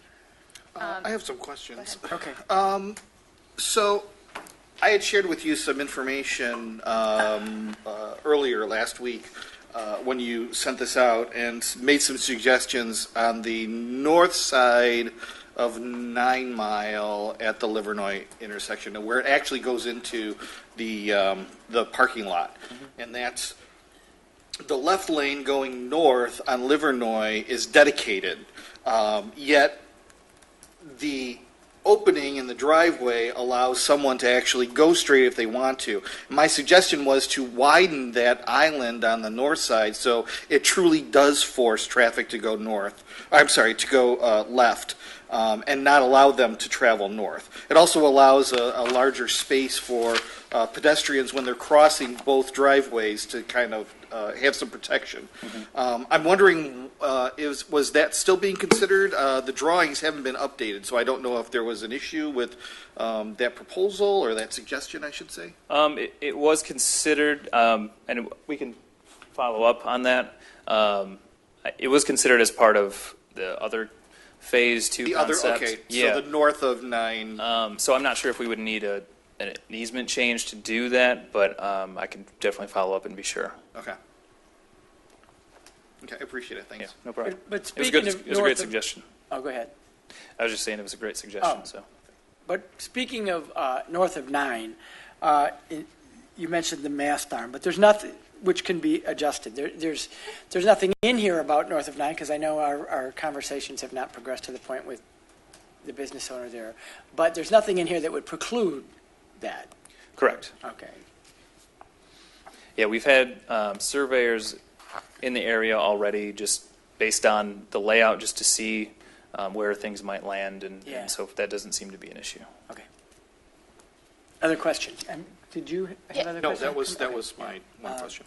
Yeah, I had a question about the light removal at Fielding in Livernois because the crossroads are not aligned. They're somewhat offset. And I was wondering what pedestrian elements you're going to put there to increase safety because cars hesitate about when to come across or turn because of the incongruent, or not incongruent, but unaligned road, crossroad. Yes. So I believe on the north, or excuse me, as if you were on the southwest corner of Fielding and Livernois, I think there isn't a sidewalk that goes in front of that business there. Correct. Right. So we would direct people to cross north. So they would be going to the northwest corner of Fielding and Livernois, essentially. And so in the new plans, if you were to walk from the northwest corner of Fielding to the northeast corner, there is a pedestrian refuge island there that provides some more protection. But essentially, we were going to try and direct people to cross north side rather than try and continue where there's not a sidewalk. The way that business is it's so close to the street that you'd have to remove some old growth trees, I think, to get a sidewalk there. And there would be a rectangular rapid flashing beacon, what you've seen on outside of City Hall, and the new ones on Pinecrest as well. So that would be hopefully a better improvement. Okay. I know this approval tonight is the actual, implementation plan. What I am interested is about sort of education and communication to the businesses because protected bike lanes is a different way of learning your street, and I know some of our business owners have concerns regarding snow removal by the city and the bike lanes, but I also know that business owners also shovel their sidewalks and put the snow in the bike lanes. So that is an issue elsewhere, and I was just making sure, how do we educate the partnership from business owners and the city in maintaining them, not only with debris removal during the summer, but also snow removal in the winter? Yeah, great question. So we've been talking about when is the appropriate time. If construction were to start April, May, when is the appropriate time to kind of get out there? And I think, probably early January, we'll talk about not only, bike lane parking, how to park. Parking, signage, but also just the fact that this construction is coming. It's going to be a big deal for a lot of the new businesses there. So I think We've also talked with SEMCOG and the City of Detroit and City of Oak Park, potentially about doing joint workshops. Similar, Detroit Rides is the City of Detroit's education program for non-motorized improvements and pedestrian improvements. So I think that, that's something we could partner up with under our Ferndale Moves brand that sounds a lot like Detroit Rides. But Yeah, it does. Okay, and I think that's my only question. And the bike boxes, right? That the bike boxes are going to be at 9 in Livernois, right? yes, and I believe Marshall as well. So those are new to Ferndale, but if you remember back in 2014, those were actually in the plan for Right. the original Livernois Yeah. plan. The state of Michigan and I think Federal Highway Administration had not approved those. Those are now approved. And so really that, for those not familiar, that's just a way to make bicyclists more visible. And I keep talking about Cass, but if you go down Cass, it really is a good example, and there's a lot of those there as well. But really, those are just for the key intersections, so we're planning hopefully to do a few more of those. That was in the grant that we had approved for West 9 Mile with Oak Park as well. As an aside, I rode those bike lanes on Cass on Saturday night in the dark with blinky lights on my bike for de-electricity in Detroit, and it was amazingly safe. I loved it. It Great. changes your experience, and so I encourage anybody who likes to ride or wants to understand these, go down to Detroit because they're now on Michigan Ave, Cass Ave, and there's I'd be- lots of opportunity to see and check them out. I'd be happy to organize a council field trip down there. Sounds more fun than You can be medical marijuana. you can be the sidecar. Yeah, I need a motorized bike. My asthma would just kill me. Maybe we can get the bike shop to let us borrow an I'll e-bike. pull you on the back of my bike in one of those kiddie seats. How's that? A little wagon? There's a visual. I would move that Ferndale City Council approve the addition of $278,000 project costs and $41,700 contingency for the 2018 resurfacing plans for Livernois. Support. Moved by Martin and supported by Leaks May. Further discussion, questions? Questions. So this is planned for spring of 2018. Are we aware of any major projects, development projects on Livernois that need to prepare for the fact that the roads are going to be torn up? And I'm looking at like big projects like the 8 condo unit that is just being completed. Are we aware of any of those projects that are going to take place at the same time, and do we need to be concerned? There's just been the few that have been all discussion items at this point. So, I think they have a lot of work to do if they were to meet that spring start date. But we are aware those. We kind of shared those plans with those developers. Great. But and the project that was formerly the American Legion Hall will be done before then. Is what I'm told. Just through Planning Commission, most poignantly, probably the Marshall and Livernois development, right? That Right. residential, and then if anything happens at 8 in Livernois. Right. So, yeah. Right. Other questions or comments? All right. We have a motion and a support. Marnie, would you call the roll, please? Councilmembers Leaks May, Yes. Martin, Yes. Polika, Yes. Piana, Yes. and Mayor Coulter. Yes, thank you. That item is adopted. Thank you. Thank you, Justin. And finally, our third item is the consideration of the Build Institute partnerships. Jordan has been waiting patiently, 3.5 hours worth. Okay, just one more 1-hour presentation and we'll be through. All right. No. So I promise not to do that. I'd like this to, do well. So,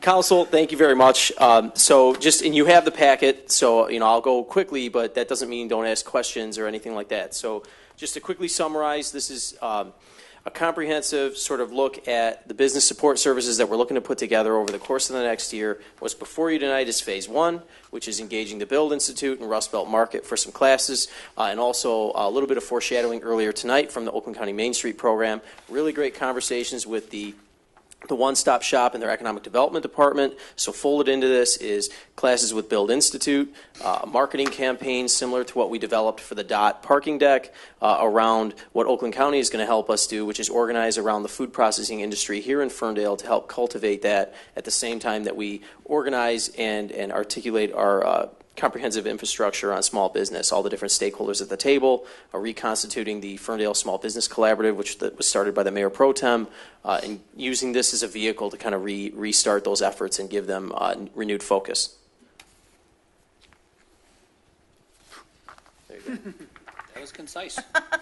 It really was. You startled me there for a minute. You startled me for a minute. All right. Group questions? I think just for clarification, I don't know that, and if anybody has questions, but I just would like it made publicly known that we've discussed this before as a council, and a lot of information has been out there. That's right. So if there's not a lot of questions, it's not for lack of investigating this. There were some modifications to the proposal as we discussed it, but the essence of the program remains, and I think is still an important one to do. Bill is still excited to be partnering with us, I assume? Absolutely. Build and Rust Belt are both ready to go. Rust Belt's actually providing a substantial discount on their rental rate for us to be able to use the venue in an affordable way so we can put the money into the programs. Great. Okay. I think for me, through the chair, in the packet somewhere in here, why we're doing this, and I think that's really important to reiterate, is that Ferndale is known for a strong entrepreneurial community. This partnership will help quantify not only the size of that community, but its desire need for engagement and connecting to knowledge and resources. So we're really sort of nurturing something that we've always been known for and continuing it in a unique partnership with Rust Belt and other partners to explore where this could go. So I really appreciate the strategy that thoughtfulness you've put into this. Thank you. And I think you heard some of that in Oakland County's comments tonight as well, in terms of there's a recognition that we've known that we've had a strong entrepreneurial community here in Ferndale for a very long time, and we're sort of ready for that next level. In terms of, you've got businesses like Drought that are scaling up. You've got the folks that wrote the book on mead here in Schramm's. And so there's a lot of opportunities to build on that and attract things from even outside the region. Some of our businesses, Garden Fresh pulled Campbell's in here from New Jersey. So there's Modern something. Natural Babies killing it with retail, while That's other right. retail are, I mean, there's just some amazing things. So.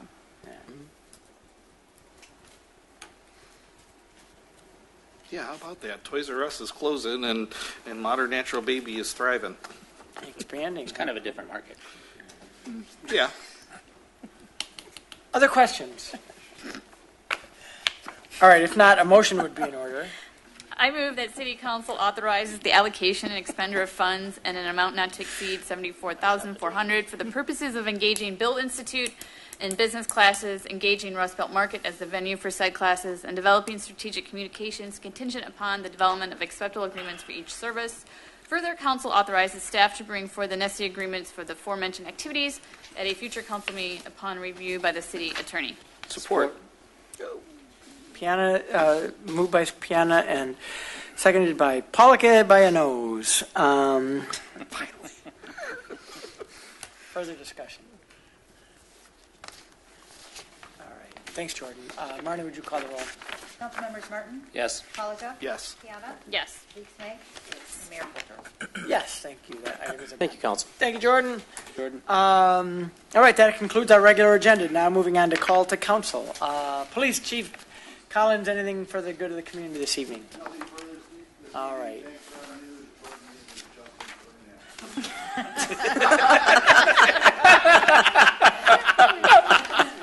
I appreciate you speaking for community and economic development, but I'm still going to ask Jordan if he has anything else. That is awesome. Don't let our chief bully you, man. DPW, anything from the DPW this? No, all right. Joe, anything from Assistant City Manager's office this evening?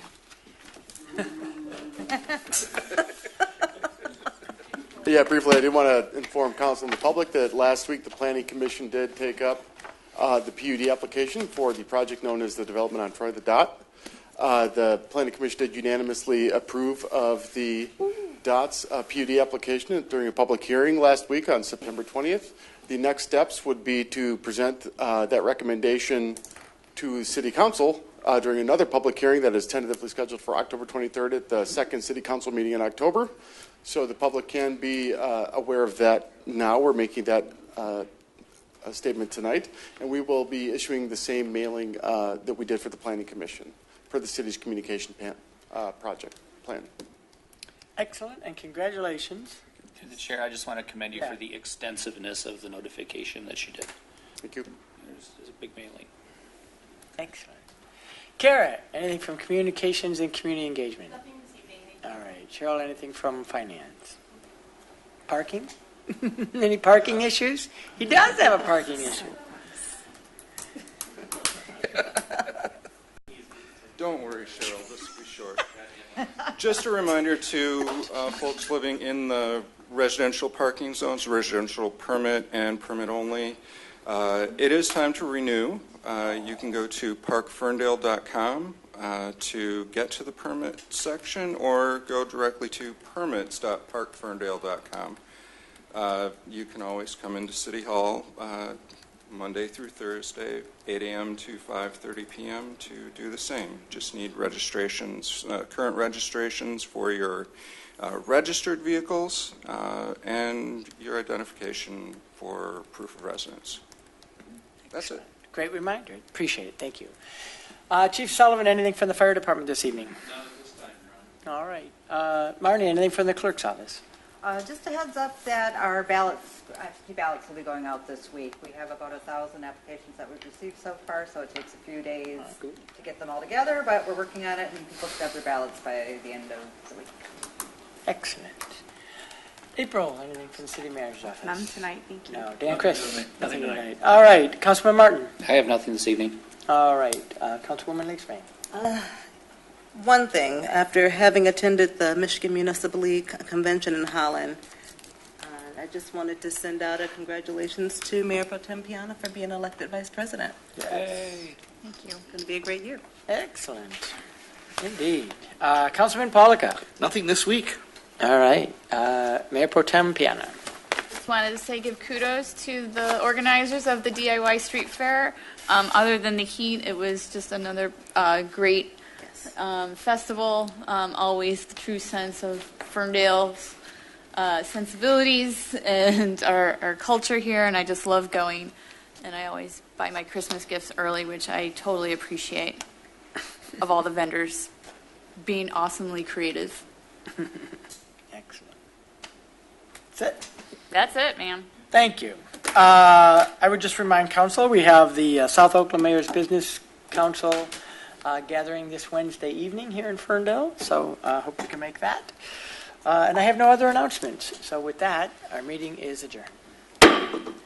What time is that? Hey, Wednesday. It's, I want to say